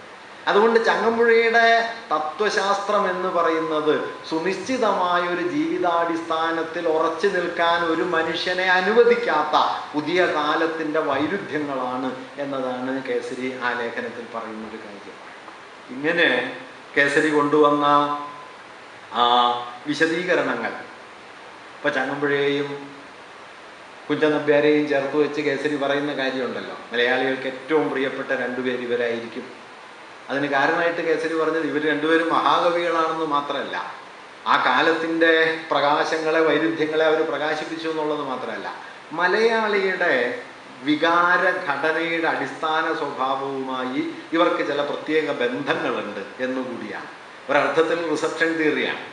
കേസരി പറയുന്നത് മലയാളിയുടെ വികാരഘടനയിൽ 4 ഘടകങ്ങൾക്കാണ് പ്രാധാന്യം. ഒന്ന് സംഗീതഭ്രമം, മറ്റൊന്ന് വികാരപാരവശ്യം, 3 ചടുലത, 4 ഹാസ്യം. അതിൽ വികാരപാരവശ്യത്തെയും ഫലിതത്തെയും ചടുലതയെയും പൂർത്തീകരിച്ച കവിയാണ് കുഞ്ചൻ നമ്പ്യാർ. വികാരപാരവശ്യത്തെയും സംഗീതഭ്രമത്തെയും അതുപോലെ ചടുലതയെയും പൂർത്തീകരിച്ച ആളാണ് ചങ്ങമ്പുഴ.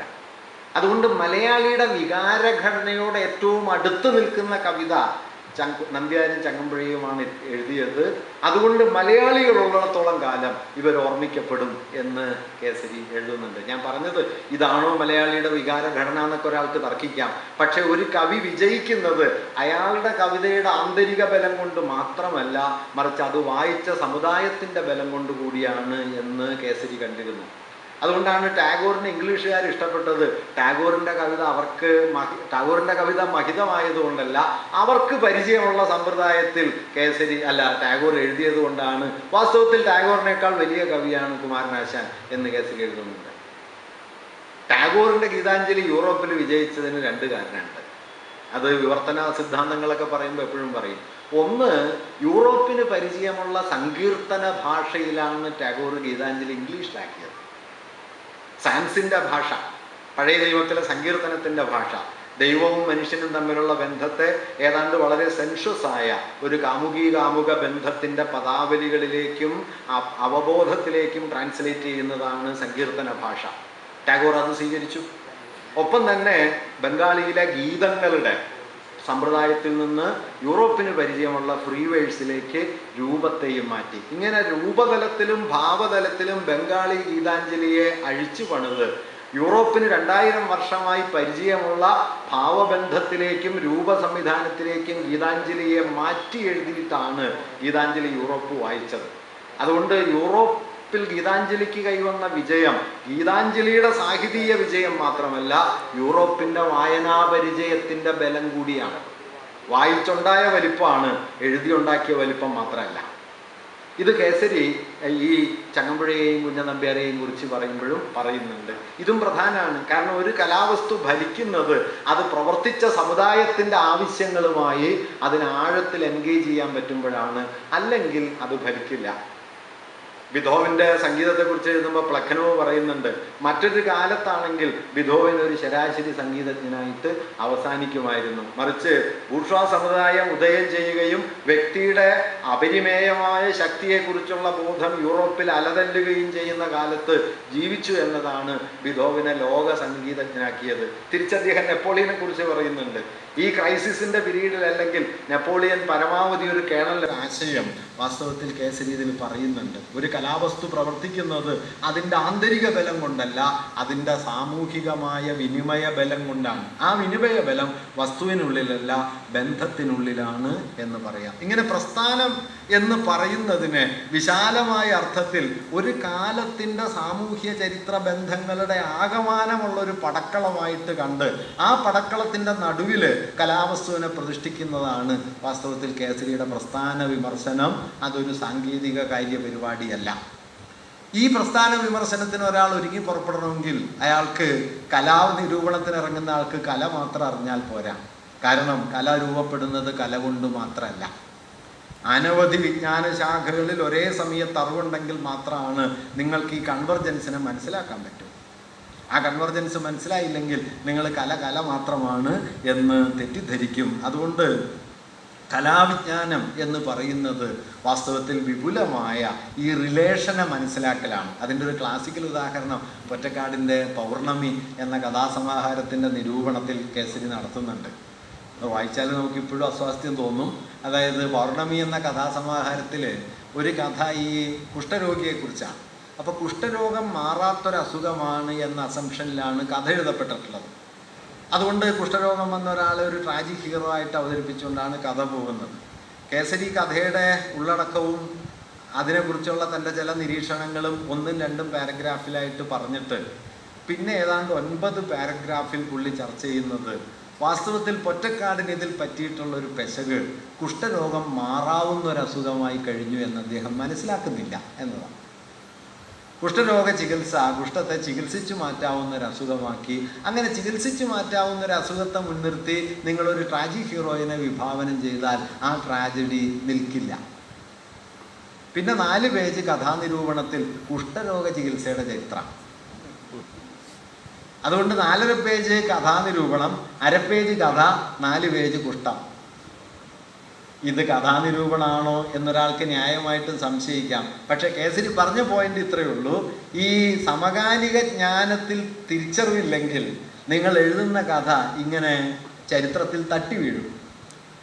അങ്ങനെ തട്ടി വീണ കഥയായിട്ടാണ് ഈ പൗർണമിയെക്കുറിച്ച് കേസരി എഴുതുന്നത്. ഇത് കേസരി ഇവിടെ മാത്രമല്ല, പല സ്ഥലങ്ങളിലും അദ്ദേഹം ഈ തന്ത്രം ഉപയോഗിക്കുന്നു.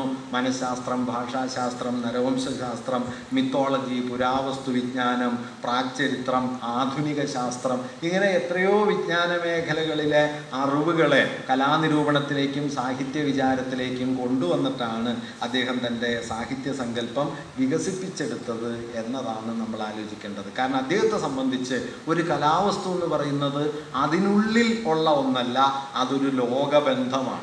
ആ ലോകബന്ധത്തെ രൂപപ്പെടുത്തിയ ഘടകങ്ങളെ എല്ലാം പിന്തുടർന്ന് ചെല്ലാനുള്ള ശേഷി ഒരു നിരൂപകൻ ആവശ്യമുണ്ട് എന്നാണ് കേസരി കരുതിയത്. അല്ലാതെ ആ കലാവസ്തുവിനെ അതുമാത്രമായി തെറ്റിദ്ധരിക്കുന്ന നിരൂപണത്തെ അദ്ദേഹം 3ാംകിട നിരൂപണം എന്നാണ് വിളിച്ചത്. താൻ വായിച്ചപ്പോൾ തനിക്കുണ്ടായ രസാനുഭവത്തെക്കുറിച്ച് പറയുന്ന നിരൂപണത്തെ അദ്ദേഹം ഇംപ്രഷനിസ്റ്റിക് വിമർശനം എന്ന് വിളിച്ചു. അത് നിരൂപണത്തിലെ ഏറ്റവും മോശപ്പെട്ട സമ്പ്രദായമാണ് എന്ന് പറയുകയും ചെയ്തു. വാസ്തവത്തിൽ നിരൂപണം മികച്ചതാകുന്നത് അതിനെ സാങ്കേതികമായി മനസ്സിലാക്കുമ്പോഴാണ്. അതുകൊണ്ടാണ് അദ്ദേഹത്തിൻ്റെ 2 പുസ്തകങ്ങൾക്ക് അദ്ദേഹം സാങ്കേതിക നിരൂപണം, കുറെ കൂടി സാങ്കേതിക നിരൂപണം എന്ന് പേരിട്ടത്. ഇത്ര അനാകർഷകമായി പേരിടാൻ പറ്റുമെന്നുള്ളത് വലിയ പ്രശ്നമാണ്. പിന്നെ അതുപോലെ പേരിട്ടത് എൻ വി കൃഷ്ണമാരില്ല. നീണ്ട കവിതകൾ, കുറെ കൂടി നീണ്ട കവിതകൾ എന്ന് അദ്ദേഹവും ഇതുപോലെ പേരിട്ടിട്ടുണ്ട്. അവർ തമ്മിൽ ചില ചേർച്ചകളും ഉണ്ട്. കുറെ കൂടി നീണ്ട കവിതകൾ എന്നാണ്. കവിതയ്ക്ക് കുറെ കൂടി നീളം കൂടിയെന്നാണോ അതോ നീണ്ട കവിതകൾ കുറെ കൂടിയാണോ എന്നൊക്കെ. വാസ്തവത്തിൽ ചങ്ങമ്പുഴയോടുള്ളൊരു യുദ്ധമാണ് ഇതെല്ലാം, ഈ പേരൊക്കെ. കാരണം അപ്പുറത്ത് മനസ്വിനി സ്പന്ദിക്കുന്ന അസ്ഥിമാണെന്നൊക്കെയാണല്ലോ, അപ്പോഴാണ് ഇപ്പുറത്ത് നീണ്ട കവിതകൾ. വളരെ ഫ്ലാറ്റാക്കുകയാണ് എല്ലാ അലങ്കാരത്തെയും. ഇപ്പോൾ കൊച്ചുതോമൻ തുടങ്ങുന്നത് മലരണി കാടുകൾ തിങ്ങി വിങ്ങി മരതക കാന്തിയിൽ മുങ്ങി മുങ്ങി കാനനച്ചായയിൽ ആടുമേക്കാൻ ഞാനും വരട്ടെയോ എന്നൊക്കെ ഇങ്ങനെ കാൽപ്പനികത തള്ളി നിൽക്കുന്ന കാലത്താണല്ലോ. ഓടുവാൻ തുടങ്ങിയ വൈദ്യുത തീവണ്ടിയിൽ പാടവമോടെ 2ാം ക്ലാസ്സിലേക്ക് ഏറി തൊമ്മൻ. ഒരു റിപ്പോർട്ടിൻ്റെ ആദ്യ വാചക. എടശ്ശേരി പിന്നീട് ഒരു എഞ്ചിനീയർ റിപ്പോർട്ട് പോലെയാണല്ലോ കുറ്റിപ്പുറം എഴുതുന്നത്. 23ഓളം ലക്ഷം ഇപ്പോൾ ചെലവാക്കി നിർമ്മിച്ച പാലത്തിന്മേൽ അഭിമാനപൂർവ്വം ഞാൻ ഏറി നിൽപ്പാണ് അടിയിലെ പേരാറ് നോക്കി നോക്കി. വാസ്തവത്തിൽ ആ ഉദ്ഘാടന സമ്മേളനത്തിൽ ചീഫ് എഞ്ചിനീയർ വായിക്കുന്ന റിപ്പോർട്ടിൻ്റെ ആദ്യ വരിക കവിതയുടെ 1ാമത്തെ വാക്യം. 23ഓളം ലക്ഷം ഇപ്പോൾ ചെലവാക്കി നിർമ്മിച്ച പാലത്തിന്മേൽ. ഞാൻ പറയുന്നത് ഇതൊരു ശൈലിയുടെ മാത്രം പ്രശ്നമല്ല. എന്താണ് അനുഭവം എന്ന ചോദ്യത്തിന് ഉള്ളൊരു ഉത്തരം ഈ കവിതയിൽ, ഈ വാക്യങ്ങളിലുണ്ട്. അതുപോലെയാ നിരൂപണം എന്ന് പറയുന്നത് എന്താണ്? ദൈവനീതിക്ക് ദാക്ഷിണ്യമില്ലാതെ എഴുതിക്കൊണ്ടിരിക്കുന്ന സമയത്താണ് സാങ്കേതിക നിരൂപണങ്ങൾ, കുറെ കൂടി സാങ്കേതിക നിരൂപണങ്ങൾ എന്ന് ശീർഷകമിടുന്നത്. ഇത് നിരൂപണത്തെക്കുറിച്ചുള്ള ഒരു നിരൂപണം ഒരു വളരെ സമഗ്രമായൊരു കാഴ്ചയാണ് എന്നൊരു കാഴ്ചപ്പാടാണ് കേസരിക്കുള്ളത്. അത് സങ്കേതത്തെ മനസ്സിലാക്കണം. കേസരി ചരിത്രം പ്രവർത്തിക്കുന്നത് പ്രമേയത്തിലൊന്നുമല്ല, സങ്കേതത്തിലാണ്. അതുകൊണ്ട് രൂപത്തെയും സാങ്കേതികതയെയും തിരിച്ചറിയുകയും അതിലെ ചരിത്രബന്ധത്തെ മനസ്സിലാക്കുകയുമാണ് നിരൂപണത്തിൻ്റെ ദൗത്യം. അല്ലാതെ ആശയം കണ്ടുപിടിച്ച് വിശദീകരിക്കലല്ല. അതിലൊന്നും ഒരു അർത്ഥമില്ല എന്ന് കേസരി പറയുന്നുണ്ട്. അതിലൊന്നും യാതൊരു അർത്ഥവുമില്ല.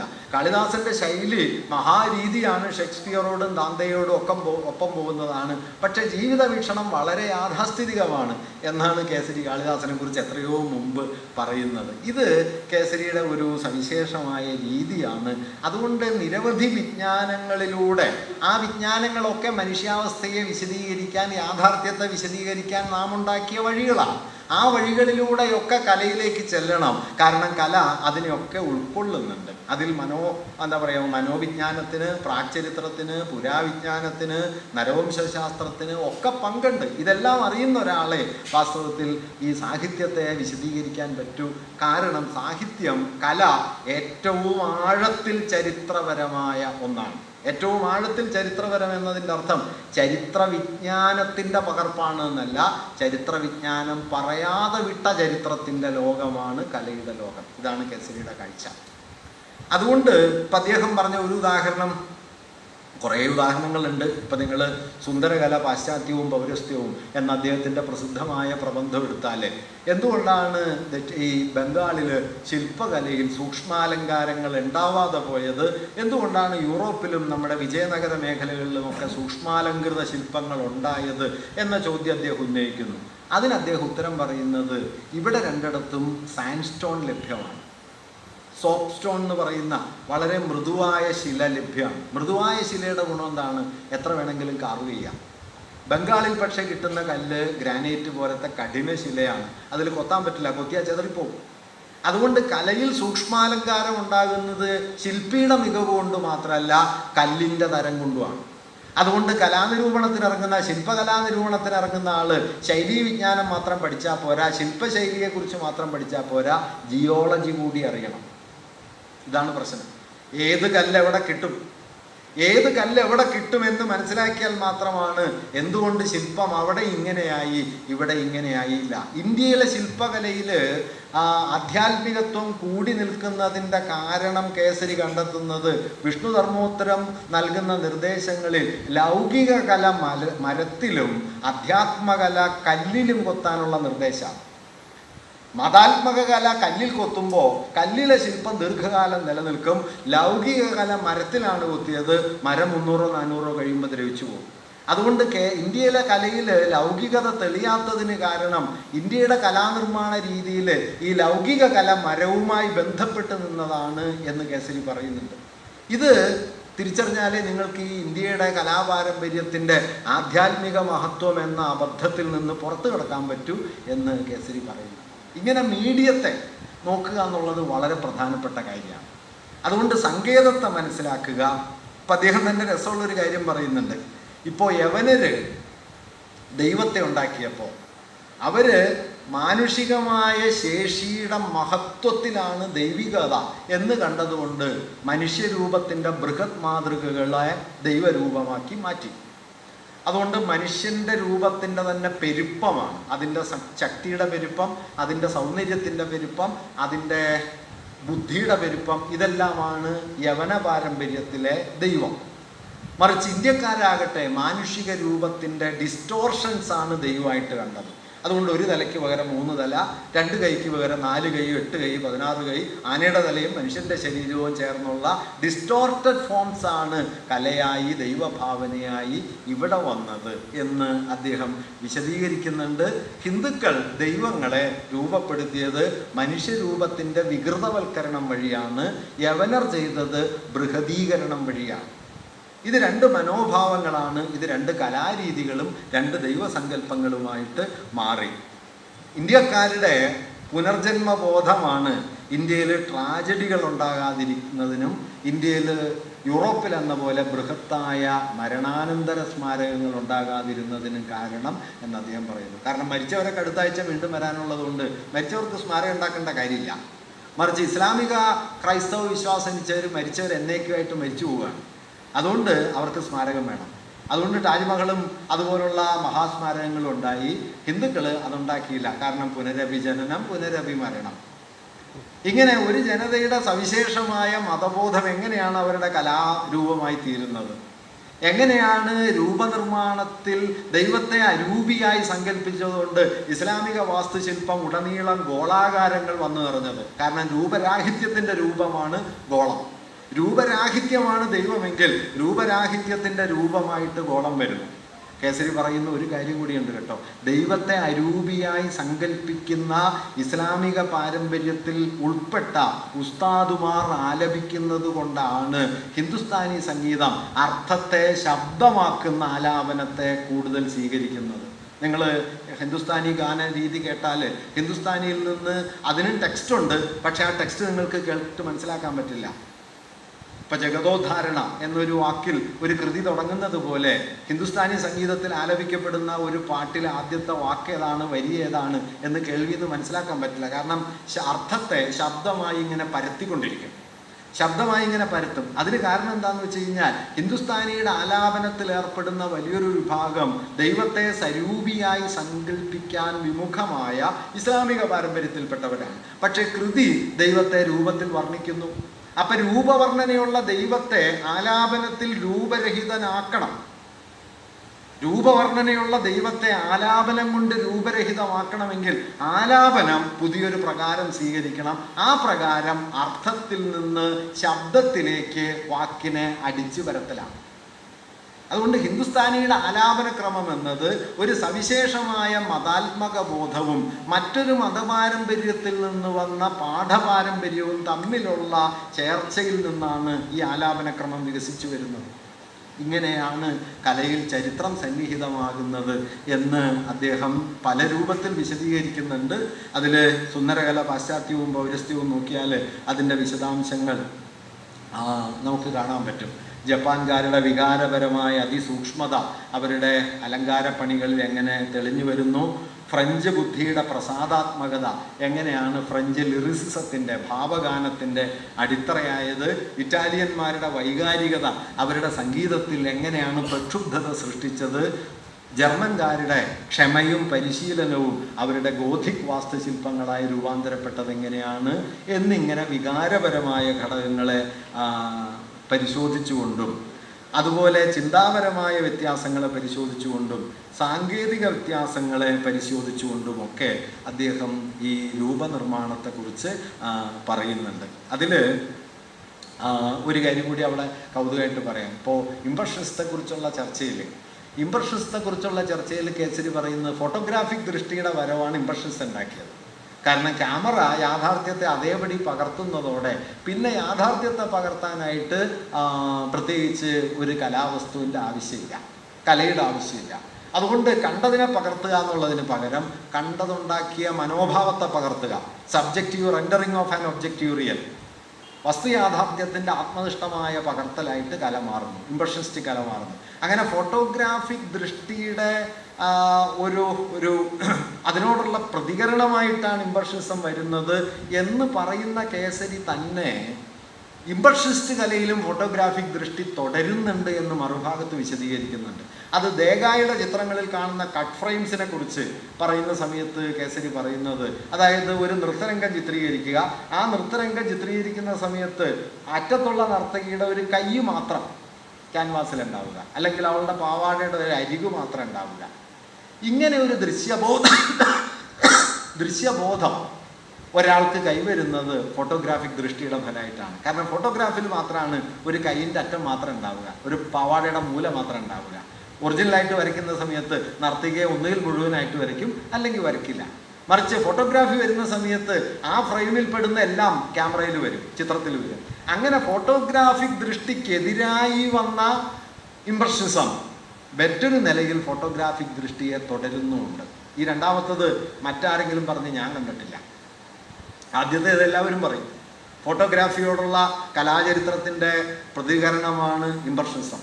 കേസരി അവിടെ നിർത്തുന്നില്ല, ഫോട്ടോഗ്രാഫിയുടെ തുടർച്ചയും ഉണ്ട്. തുടർന്ന് അദ്ദേഹം പറയുന്നത്, ഫോട്ടോഗ്രാഫിയുടെ വരവോടെ കലയ്ക്ക് പിന്നിലെ വ്യക്തിപരമായ ആധികാരികത എന്ന ആധുനിക സങ്കല്പം ശിഥിലമാകും.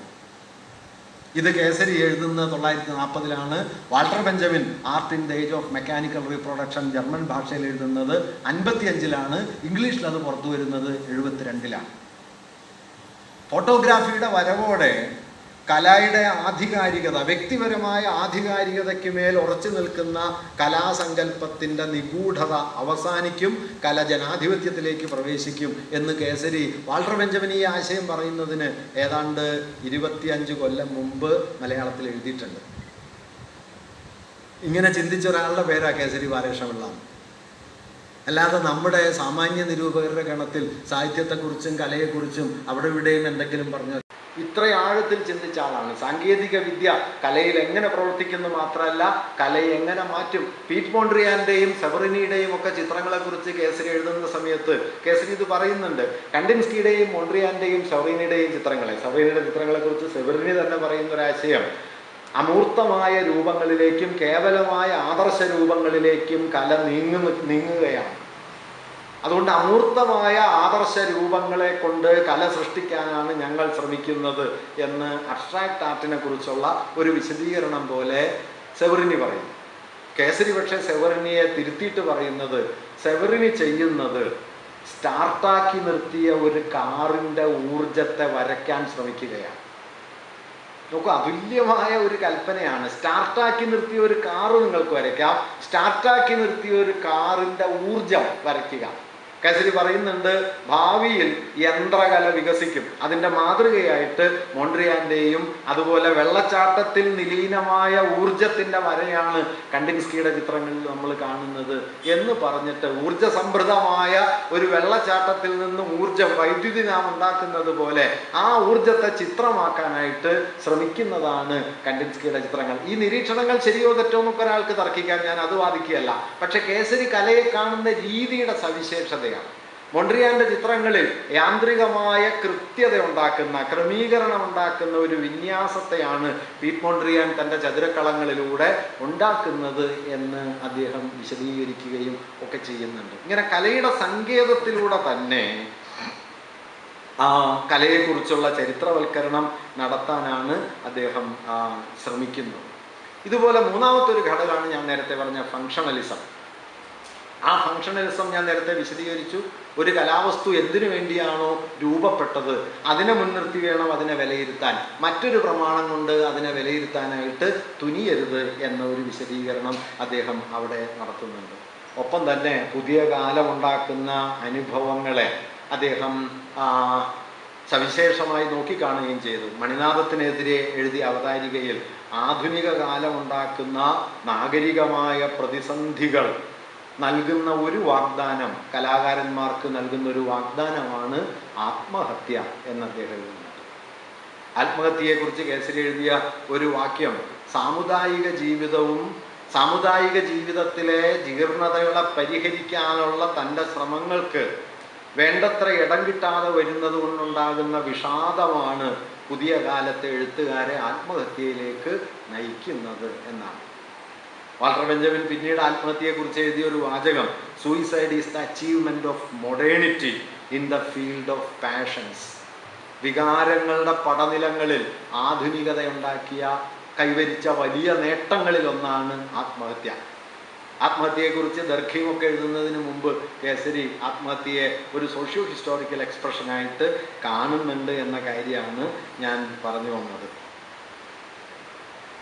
കേസരി മലയാളത്തിലെ ആദ്യത്തെ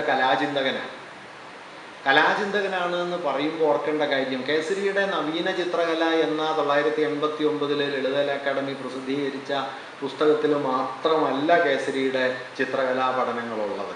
വാസ്തവത്തിൽ അദ്ദേഹത്തിൻ്റെ സാഹിത്യ വിമർശനങ്ങളിൽ ഏറിയ പങ്ക്, ഇപ്പോൾ തകഴിയുടെ തലയോടിന് എഴുതിയ ആമുഖ പഠനം നോക്കിയാൽ അതിൽ മിക്കവാറും ഒരു 80% അദ്ദേഹം ചിത്രകലയെ മുൻനിർത്തിയാണ് സംസാരിക്കുന്നത്. അങ്ങനെ സാഹിത്യത്തിലേക്ക് ചിത്രകലയെ കൊണ്ടുവന്ന് സാഹിത്യകാരന്മാരോട് കേസരി ഉടനീളം ചിത്രത്തെക്കുറിച്ച് സംസാരിച്ചു കൊണ്ടിരുന്നു. അതിനൊരു കാരണം ഒരുപക്ഷെ ആധുനികമായി ഏറ്റവും മുൻനിരയിൽ നിൽക്കുന്ന കലയുടെ ലോകം ചിത്രത്തിൻ്റെതാണെന്ന് മനസ്സിലാക്കുകയും അത് പക്ഷേ കേരളത്തിൽ നേരത്തെ കവിത സൂചിപ്പിച്ചതുപോലെ കേരളത്തിൽ അതിനൊരു സംവാദ മണ്ഡലം രൂപപ്പെട്ടിട്ടില്ല എന്നതുകൊണ്ട് അതിനുള്ള സംവാദ സ്ഥാനമായിട്ട് കേസരി സാഹിത്യത്തെ ഉപയോഗിക്കുകയും ചെയ്തു. അങ്ങനെ സാഹിത്യത്തിലേക്ക് കലയെ കൊണ്ടുവരുന്നു. ഒപ്പം തന്നെ കേസരിയുടെ കാഴ്ചയ്ക്ക് ഒരു പ്രത്യേകതയുള്ളത്, ഈ കലയുടെ ലോകം, സാഹിത്യത്തിൻ്റെ ലോകം, ഇതൊക്കെ പരസ്പര ഭിന്നമായ സ്വകാര്യ മണ്ഡലങ്ങളാണെന്ന് കേസരി കരുതുന്നതേയില്ല. ഇവയെല്ലാം വിപുലമായ ഒരു അനുഭൂതി ഘടനയ്ക്കുള്ളിലാണ്. അതുകൊണ്ട് ഈ അനുഭൂതി ഘടനയുടെ പല മട്ടിലുള്ള ആവിഷ്കാരങ്ങളാണ് വാസ്തവത്തിൽ കലയുടെ ചരിത്രത്തിൽ നമ്മൾ കാണുന്നത് എന്ന് അദ്ദേഹം പറയുന്നുണ്ട്. ഇപ്പം എനിക്ക് വളരെ അത്ഭുതം തോന്നിയ പല നിരീക്ഷണങ്ങളും കേസരിയുടെ ആ പഠനത്തിലുണ്ട്. ഇപ്പം ഗുപ്തകാലം എന്ന് പറയുന്നത് പ്രാചീന ഇന്ത്യയുടെ ചരിത്രത്തിലെ അധപ്പതനത്തിൻ്റെ ദശയാണ് എന്ന് കേസരി 40കളിൽ എഴുതി. വാസ്തവത്തിൽ ഗുപ്തകാലത്തെയാണ് അന്ന് നമ്മൾ സുവർണയുഗം എന്ന് വിളിച്ചുകൊണ്ടിരുന്നത്. ഈ സുവർണയുഗം തകർച്ചയുടെ കാലമാണ് എന്ന് ചരിത്ര പഠനത്തിൽ ആദ്യം പറയുന്നത് കൊസാംബിയാണ്. കൊസാംബി എന്ന് പറയുമ്പോൾ 50-55 കാലമായി. അദ്ദേഹത്തിൻ്റെ മിത്ത് ആൻഡ് റിയാലിറ്റിയിൽ വാസ്തവത്തിൽ ഈ പ്രഘോഷിക്കപ്പെട്ട ഗുപ്തകാലത്തിൻ്റെ മഹിമ ഇല്ലാത്ത ഒന്നാണ്. വിക്രമാദിത്യ സദസ്സിലെ നവരത്നങ്ങളെ മുൻനിർത്തി കെട്ടിച്ചമച്ചൊരാശയമാണ്. ദേശീയവാദ ചരിത്രത്തിൻ്റെ ഒരു മിഥ്യാഭ്രമമാണ് ഈ സുവർണദശ. വാസ്തവത്തിൽ മഹത്തായ മൗര്യൻ പട്ടണങ്ങളൊക്കെ തകർന്നടിഞ്ഞ കാലമാണ് ഗുപ്ത സാമ്രാജ്യത്തിൻ്റെ കാലം എന്ന് കൊസാംബി എഴുതുന്നുണ്ട്. ശില്പകലയുടെ ശൈലീ പരിണാമത്തെക്കുറിച്ച് പഠിച്ചുകൊണ്ടാണ് കേസരി ഗുപ്തകാലം എന്ന് പറയുന്നത് പ്രാചീന ഇന്ത്യയിലെ അധപ്പതനത്തിൻ്റെ ദശയാണ് എന്ന് എഴുതുന്നത്. അത് ചരിത്രചിന്തയിൽ പിന്നീട് വരാൻ എത്രയോ കാലം കഴിയുകയും ചെയ്തു.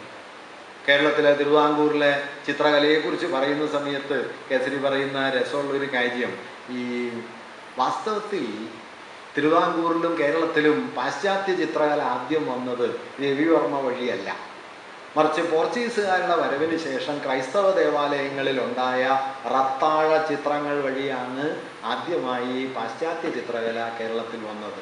തിരുവിതാംകൂർ ഗവൺമെൻറ് അതിൻ്റെ സഹജമായ യാഥാസ്ഥിതികത്വം കൊണ്ട് അമ്പലച്ചുമരിലെ ചിത്രങ്ങളെ മാത്രം ചുവർ ചിത്രങ്ങളായി കാണുകയും കേരളത്തിലെ പള്ളികളിലെ ചിത്രങ്ങളെയോ ബൗദ്ധ ജൈന അവശിഷ്ടങ്ങളെയോ അറബ് ചിത്ര സ്വാധീനത്തെയോ കുറിച്ച് പഠിക്കാതിരിക്കുകയും കേരളീയ ചിത്രകലയെ മതപരമായ സങ്കുചിതത്വത്തിന് വിധേയമാക്കുകയുമാണ് ചെയ്യുന്നത്. ഇത് അവസാനിപ്പിക്കേണ്ടതാണ് എന്ന് കേസരി പറയുന്നുണ്ട്. കേരളത്തിലെ കളമെഴുത്തിനെ കുറിച്ച് പറയുമ്പോൾ നമ്മുടെ ചുമർചിത്ര പാരമ്പര്യം പേർഷ്യൻ അബ്സ്ട്രാക്റ്റ് ഭൂഭാഗ ചിത്രണ രീതിയും അതുപോലെ തന്നെ അറബ് അംഗചിത്രണ സമ്പ്രദായവും, ഫിഗറേഷൻ അദ്ദേഹം കൊടുത്തൊരു വാക്കാണ് അംഗചിത്രണം. നല്ല വാക്കുകളാണ് കൊടുക്കുക. അദ്ദേഹം അംഗചിത്രണം എന്നാണ് കൊടുക്കുക. ഇല്യൂമിനേഷൻ, പ്രകാശാത്മകത്വം എന്നാണ് അദ്ദേഹം മലയാളത്തിൽ കൊടുക്കുക. അങ്ങനെ ഓരോന്നിനും വാക്കുണ്ടാക്കുന്നുണ്ട്. ആ അംഗചിത്രണ കലയും പേർഷ്യൻ അബ്സ്ട്രാക്റ്റ് ഭൂഭാഗ ചിത്രണകലയും ചേർന്നിട്ടാണ് അജന്ത ഉണ്ടായത്. അജന്തയുടെ വേരുകൾ വാസ്തവത്തിൽ കേരളത്തിലെ ആശയങ്ങളൊക്കെ പറഞ്ഞ ഇൻഡിവിജ്വാലിറ്റി എന്ന് പറയുന്നത് ഒരു സങ്കല്പമാണ്. ഹ്യൂമൻ ഇൻഡിവിജ്വൽ ഒരു കൺസ്ട്രക്റ്റാണ് എന്ന ആശയം.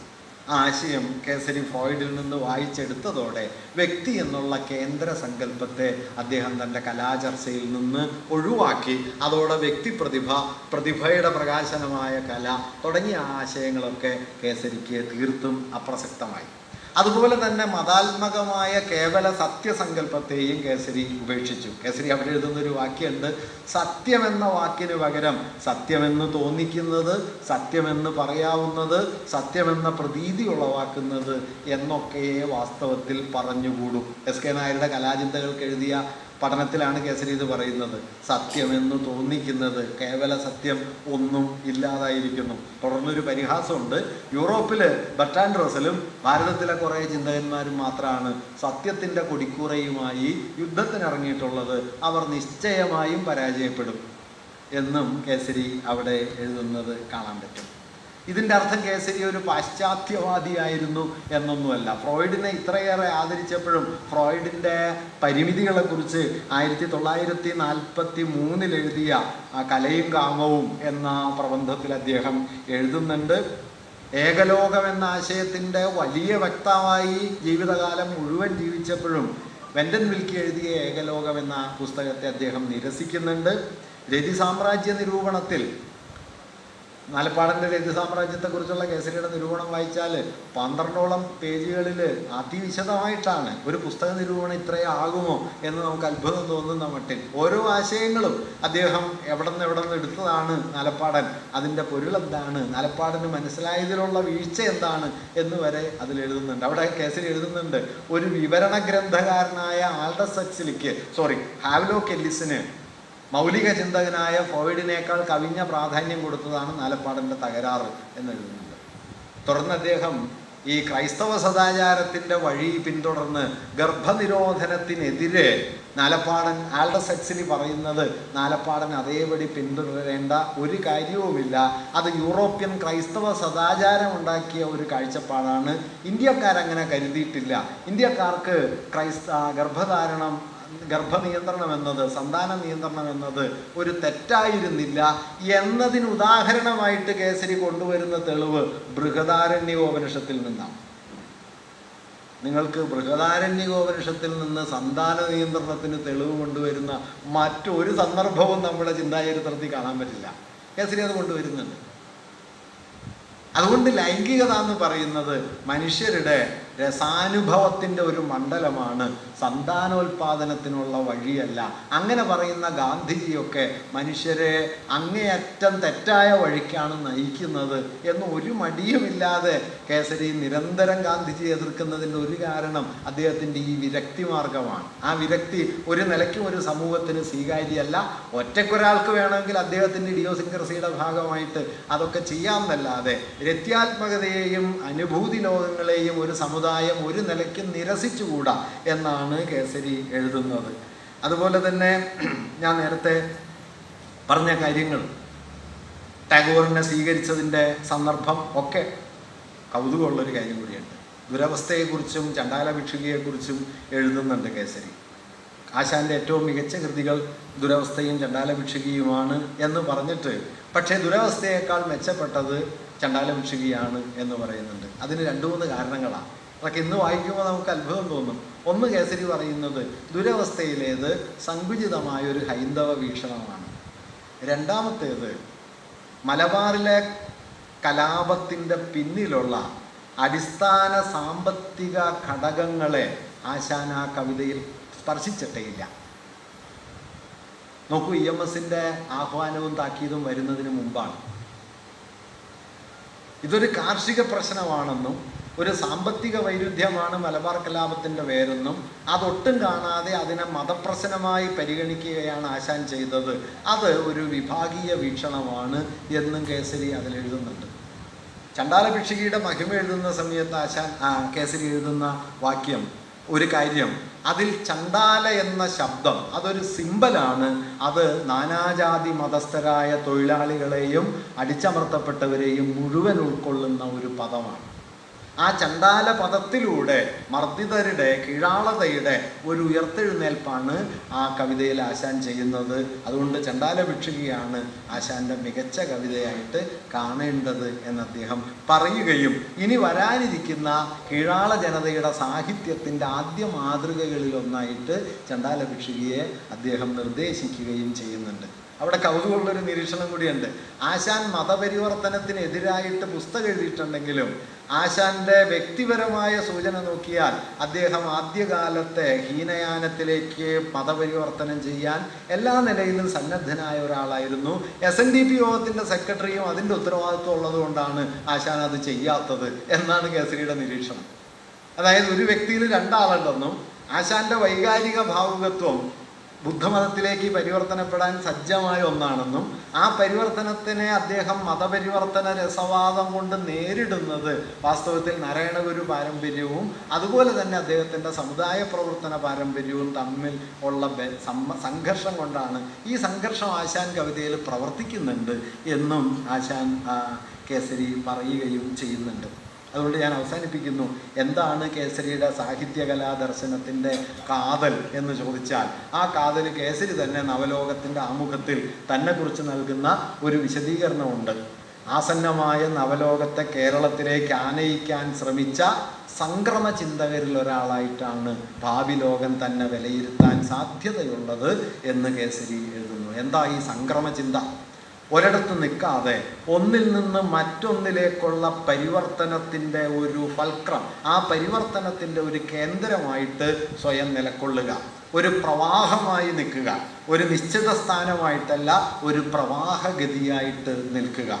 കേസരി എന്തിൽ നിന്ന് എന്തിലേക്കാണ് സംക്രമിച്ചത് എന്ന് ചോദിച്ചാൽ പത്രപ്രവർത്തനത്തിൽ അദ്ദേഹം ജ്ഞാനോദയത്തിൻ്റെയും ആധുനിക യുക്തിബോധത്തിൻ്റെയും ശാസ്ത്രീയതയുടെയും ഒക്കെ പ്രതിനിധിയായിട്ടാണ് അടിയുറച്ചു നിന്നതെങ്കിൽ ആ ലോകബോധത്തിൻ്റെ അകത്തുള്ള വൈരുദ്ധ്യങ്ങളെ കണ്ട്, ഈ ജ്ഞാനോദയത്തിനകത്തെ ഇരുട്ടുകളെ കണ്ട്, ആധുനിക മനുഷ്യൻ എന്ന സങ്കല്പത്തിൻ്റെ പരിമിതികളെ കണ്ട്, ശാസ്ത്രമുണ്ടാക്കുന്ന പുതിയ വൈരുദ്ധ്യങ്ങളെ കണ്ട്, ആ വൈരുദ്ധ്യങ്ങൾ കൂടി ഉൾപ്പെട്ട് നിൽക്കുന്ന ഒരനുഭവ സ്ഥലമാണ് കലയും സാഹിത്യവും എന്ന് പറഞ്ഞ് ആ കലയിലേക്കും സാഹിത്യത്തിലേക്കും ആളുകളെ ആനയിക്കുന്ന ഒരു ദൗത്യമാണ്, അതിലൂടെ കലയെ അഭിസംബോധന ചെയ്യുന്ന ഒരു ദൗത്യമാണ് കേസരി ചെയ്തത്. അതുകൊണ്ട് വാസ്തവത്തിൽ കേസരി കലയിലൂടെ തൻ്റെ കാലത്തിലെ അഗാധമായ വൈരുദ്ധ്യങ്ങളെക്കുറിച്ച് സംസാരിക്കുകയാണ് ചെയ്തത്. കേസരിയുടേത് കേവലമായ സാഹിത്യ നിരൂപണമല്ല, കലയെ മുൻനിർത്തിക്കൊണ്ട് തൻ്റെ കാലത്തെക്കുറിച്ചുള്ള അതിൻ്റെ ഗാഠമായ വൈരുദ്ധ്യങ്ങളെക്കുറിച്ചുള്ള ഒരു സമഗ്ര ചിന്തയാണ് വാസ്തവത്തിൽ കേസരി ആവിഷ്കരിക്കുന്നത്. അദ്ദേഹത്തിൻ്റെ കലാചിന്ത കലയെക്കുറിച്ചുള്ള ചിന്തയല്ല എന്നർത്ഥം. അതുകൊണ്ടാണ് ഞാൻ ഇന്നലെ അകമ്പൻ്റെ സമകാലികത എന്ന ആശയവുമായി കേസരിയെ ചേർത്ത് വയ്ക്കാനായിട്ട് ശ്രമിച്ചത്. കാരണം ഒരു സമകാലികൻ ചെയ്യുന്നത് തൻ്റെ കാലത്തിൻ്റെ വെളിച്ചത്തെ കാണുകയല്ല, തൻ്റെ കാലത്തിൻ്റെ പ്രകാശത്തോട് ചേർന്ന് നിൽക്കുക മാത്രമല്ല, അതിൻ്റെ പിളർപ്പിൽ കാലൂന്നുക, അതിൻ്റെ ഇരുട്ടിനെ കാണുക, ആ ഇരുട്ടിലൂടെ പുതിയ ലോകത്തിലേക്ക് നോക്കാനായിട്ട് ശ്രമിക്കുക. ഈ പരിവർത്തനത്തിൻ്റെ ബിന്ദുവിലാണ് കേസരി നിലകൊണ്ടത്. നിർഭാഗ്യവശാൽ ആ കാലത്തിന് അദ്ദേഹത്തെ ആ രൂപത്തിൽ മനസ്സിലാക്കാൻ കഴിഞ്ഞില്ല. ഇന്നലെ ഞാൻ പറഞ്ഞതുപോലെ കേസരിയുടെ പത്രാധിപത്യം സാർവത്രികമായി അഭിനന്ദിക്കപ്പെട്ടപ്പോഴും കേസരിയുടെ സാഹിത്യകലാ വിമർശനം മനസ്സിലാക്കപ്പെടാതെ പോയി. സ്ഥാനത്തും അസ്ഥാനത്തും പാശ്ചാത്യ പണ്ഡിതന്മാരെ ഉദ്ധരിക്കുന്ന പണ്ഡിതമന്യതയാണ് കേസരിയിലുള്ളത് എന്ന് സമീപകാലത്ത് പോലും വിമർശനം ഉണ്ടായി. സാഹിത്യകൃതികളുടെ ഹൃദയ രഹസ്യം മനസ്സിലാവാത്ത ഉണക്കശാസ്ത്രിയാണ് കേസരി എന്ന അക്കാലത്ത് ആക്ഷേപമുണ്ടായി. ലൈംഗിക ദുരാചാരങ്ങളെ, ജീർണതകളെ വാഴ്ത്തുന്ന ആളാണ് എന്ന് പറയുകയുണ്ടായി. ഇന്ദുചൂടൻ സോപ്പുകുമിള എന്ന് പറയുകയുണ്ടായി. ബൂർഷ്വാ പണ്ഡിത മൂഢൻ എന്ന് വിമർശനം ഉണ്ടായി. അതിൽ പിന്നീട് EMS മാപ്പെല്ലാം പറഞ്ഞു കേട്ടോ. എങ്കിലും ആ കാലം കേസരിയെ മനസ്സിലാക്കിയത് ഇങ്ങനെയുള്ള വലിയ പരാധീനതകളുടെ നടുവിലാണ്. അതുകൊണ്ട് കേസരി ഒരു ഇന്നലെ ഞാൻ പറഞ്ഞതുപോലെ പത്രാധിപരായിരുന്നപ്പോൾ തന്നെ മലയാളത്തിൽ ആദ്യത്തെ രാഷ്ട്രീയ ചിന്തകനായിരുന്നു എന്ന് മനസ്സിലാക്കപ്പെടാതെ പോയതുപോലെ കേസരി ഒരു സാഹിത്യകലാ നിരൂപണത്തിൽ വാസ്തവത്തിൽ കലയിലൂടെ ഒരു ലോക ചിന്തയുടെ പുതിയൊരു സന്ദർഭത്തെ അഭിമുഖീകരിക്കാനുള്ള അതിധീരമായ ശ്രമമായിരുന്നു കേസരി നടത്തിയത് എന്നത് ഇന്ന് തിരിഞ്ഞു നോക്കിയാൽ നമുക്ക് കാണാൻ പറ്റും. അങ്ങനെ സാഹിത്യത്തെ അതിന് അദ്ദേഹം ആശ്രയിച്ച 3 വഴികളാണ് പ്രസ്ഥാന നിരൂപണത്തിൻ്റെയും ഫങ്ഷണലിസത്തിൻ്റെയും അതുപോലെ തന്നെ ബഹുവൈജ്ഞാനികതയുടെയും. കേസരിയുടെ ഏത് നിരൂപണം എടുത്തു നോക്കിയാലും കേസരി ഈ വഴികളിലൂടെ ധാരാളമായി സഞ്ചരിക്കുന്നത് നമുക്ക് കാണാൻ കഴിയും. ഇപ്പോൾ ഒരു കലാപ്രവണത വികസിച്ചു വരുന്നതിനെക്കുറിച്ച് പറഞ്ഞു തുടങ്ങുമ്പോൾ ഞാൻ നേരത്തെ പറഞ്ഞല്ലോ, പ്രാദേശികതയിൽ സാർവദേശീയതയെ കാണുകയാണ് കേസരി ചെയ്യുന്നത്.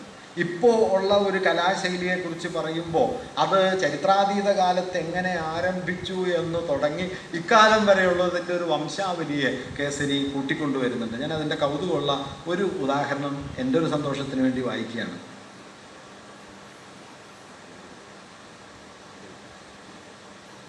ഈ നോൺ റെപ്രസെൻറ്റേഷണൽ ആർട്ട്, അനുകരണാത്മകമല്ലാത്ത കല, അനനുകരണാത്മകം എന്നാണ് കേസരി അതിനെ വിളിക്കുന്നത്. രൂപങ്ങളെ അതുപോലെ ആവിഷ്കരിക്കുന്നതിന് പകരം രൂപങ്ങളെ സിംബോളിക്കായി ആവിഷ്കരിക്കുന്ന സമ്പ്രദായം, അതിന് അദ്ദേഹം കൊടുത്ത പേരാണ് അനുകരണാത്മകത്വം, നോൺ റെപ്രസെൻറ്റേഷണൽ. അതിനെക്കുറിച്ച് പറയുന്ന സമയത്ത് അദ്ദേഹം എഴുതുന്ന ഒരു ഖണ്ഡിക, ദീർഘമായൊരു ഖണ്ഡികയാണ്. വാസ്തവത്തിൽ BC 2-ാം ശതാബ്ദത്തിൽ നാടുവാണിരുന്ന സുംഗ ചക്രവർത്തിമാരുടെ കാലം വരെ അനനുകരണാത്മകത്വം ഭാരതത്തിൽ കുറവായിരുന്നു. ഗുപ്ത ചക്രവർത്തിമാരുടെ കാലത്തിൻ്റെ അന്ത്യത്തോടെയാണ് അത് വർദ്ധിക്കാൻ തുടങ്ങിയത്. പിന്നീട് ആവിർഭവിച്ച ധ്വനിപ്രസ്ഥാനത്തോടെ അത് ക്രമത്തിലധികമായി. മുഗൾ ചക്രവർത്തിമാരുടെ കാലത്തെ ഭാരതീയ കലകളിൽ അനുകരണാത്മകത്വം തിരോധാനം ചെയ്തുവെങ്കിലും അവരുടെ കാലത്തിന് ശേഷം കമ്പനി ഭരണത്തോടെ അത് പഴയപടി വർദ്ധിക്കാൻ തുടങ്ങി. 1902 ആവിർഭവിച്ച ബംഗാളിലെ പുതിയ ചിത്രമെഴുത്ത് പ്രസ്ഥാനത്തിൽ, പ്രത്യേകിച്ച് ഗഗനേന്ദ്രനാഥ ടാഗോറിൻ്റെ ചിത്രങ്ങളിൽ അനനുകരണാത്മകത്വം പൊന്തിച്ചു നിൽക്കുന്നതായി കാണാം. ബംഗാളിലെ ഈ പുതിയ ചിത്രകലാ പ്രസ്ഥാനത്തിൻ്റെ സാങ്കേതിക മാർഗത്തിൽ ഹൈദരാബാദിലെ അജന്ത ഗുഹകളിലെ പ്രാചീന ഭിത്തിചിത്രങ്ങൾ, മുഗൾ ചിത്രകല, ജപ്പാനിലെയും ആധുനിക യൂറോപ്പിലെയും ചിത്രകലകൾ എന്നിവയുടെ സാങ്കേതിക മാർഗങ്ങളുടെ കലർപ്പ് കാണാമെങ്കിലും അജന്തയിലെ ഭിത്തിചിത്രങ്ങളിലുള്ള അനുകരണാത്മകത്വം അത് മുറുകെ പിടിക്കാൻ ശ്രമിക്കുന്നുണ്ട്. ബംഗാളിലെ പുതിയ ചിത്രകലാ പ്രസ്ഥാനത്തിൽപ്പെട്ട ചിത്രങ്ങളിലെ മനുഷ്യർക്ക് രവിവർമ്മ ചിത്രങ്ങളിലെ മനുഷ്യരുടെ രൂപങ്ങൾ കാണുന്നില്ല എന്നുള്ള ബഹുജനങ്ങളുടെ അഭിപ്രായത്തിന് കാരണം അവയിൽ അനനുകരണാത്മകത്വം കുറേ അധികമായി നിലകൊള്ളുന്നതാകുന്നു. നോൺ റെപ്രസെൻറ്റേഷണൽ ആർട്ട് എങ്ങനെയാണ് കണ്ടംപററി ചിത്രങ്ങളിൽ വരുന്നത് എന്ന് കേസരി സംസാരിച്ചു തുടങ്ങുമ്പോൾ BC 2-ാം ശതകത്തിൽ മൗര്യ സാമ്രാജ്യത്തിൻ്റെ തകർച്ചയ്ക്ക് ശേഷം സുംഗഭരണത്തിൻ്റെ കാലം മുതൽ നമ്മുടെ കലയിലുള്ള റെപ്രസെൻറ്റേഷൻ്റെയും നോൺ റെപ്രസെൻറ്റേഷൻ്റെയും ഏറ്റിറക്കങ്ങളിലൂടെ സഞ്ചരിച്ച് അതിനെ 20-ാം നൂറ്റാണ്ടിൻ്റെ ആരംഭ ദശ വരെ കൊണ്ടുവന്ന് നിർത്തിയിട്ടാണ് കേസരി നോൺ റെപ്രസെൻറ്റേഷനെ കുറിച്ച് പറയുന്നത്. ഇത്രയും ആഴത്തിൽ ചരിത്രപരമായിട്ടാണ് കേസരി കലയിൽ പ്രവർത്തിച്ചത് എന്നതുകൊണ്ട് കേസരി അക്കാലത്തിന് തീർത്തും അഭിഗമ്യമല്ലാത്ത ഒരു ചിന്തയുടെ സ്ഥാനമായി. നവീന ചിത്രകലയുടെ ആമുഖവാക്യം, അവതാരികയുടെ ആദ്യ വാക്യത്തിൽ വിജയമാഷ് എഴുതുന്നത് 50 കൊല്ലം മുമ്പ് എഴുതപ്പെട്ട ഈ ഗ്രന്ഥം ഇപ്പോഴും വളരെ പുതിയതായിരിക്കുന്നു എന്നതിനർത്ഥം കേസരി വളരെ വേഗത്തിൽ നടന്നു എന്ന് മാത്രമല്ല, നമ്മൾ അത്ര പതുക്കെയാണ് നടക്കുന്നത് എന്നതുകൂടിയാണ്. ആ വാക്യം എഴുതിയിട്ടും ഇപ്പോൾ 20-30 വർഷം കഴിഞ്ഞു. ഈ പതുക്കെയുള്ള നടപ്പിന് വാസ്തവത്തിൽ വലിയ കുറവൊന്നും വന്നിട്ടില്ല എന്ന് ഓർമ്മിക്കാൻ കേസരിയുടെ ഓർമ്മ നമ്മെ സഹായിച്ചേക്കും എന്നാണ് ഞാൻ കരുതുന്നത്. നമസ്കാരം.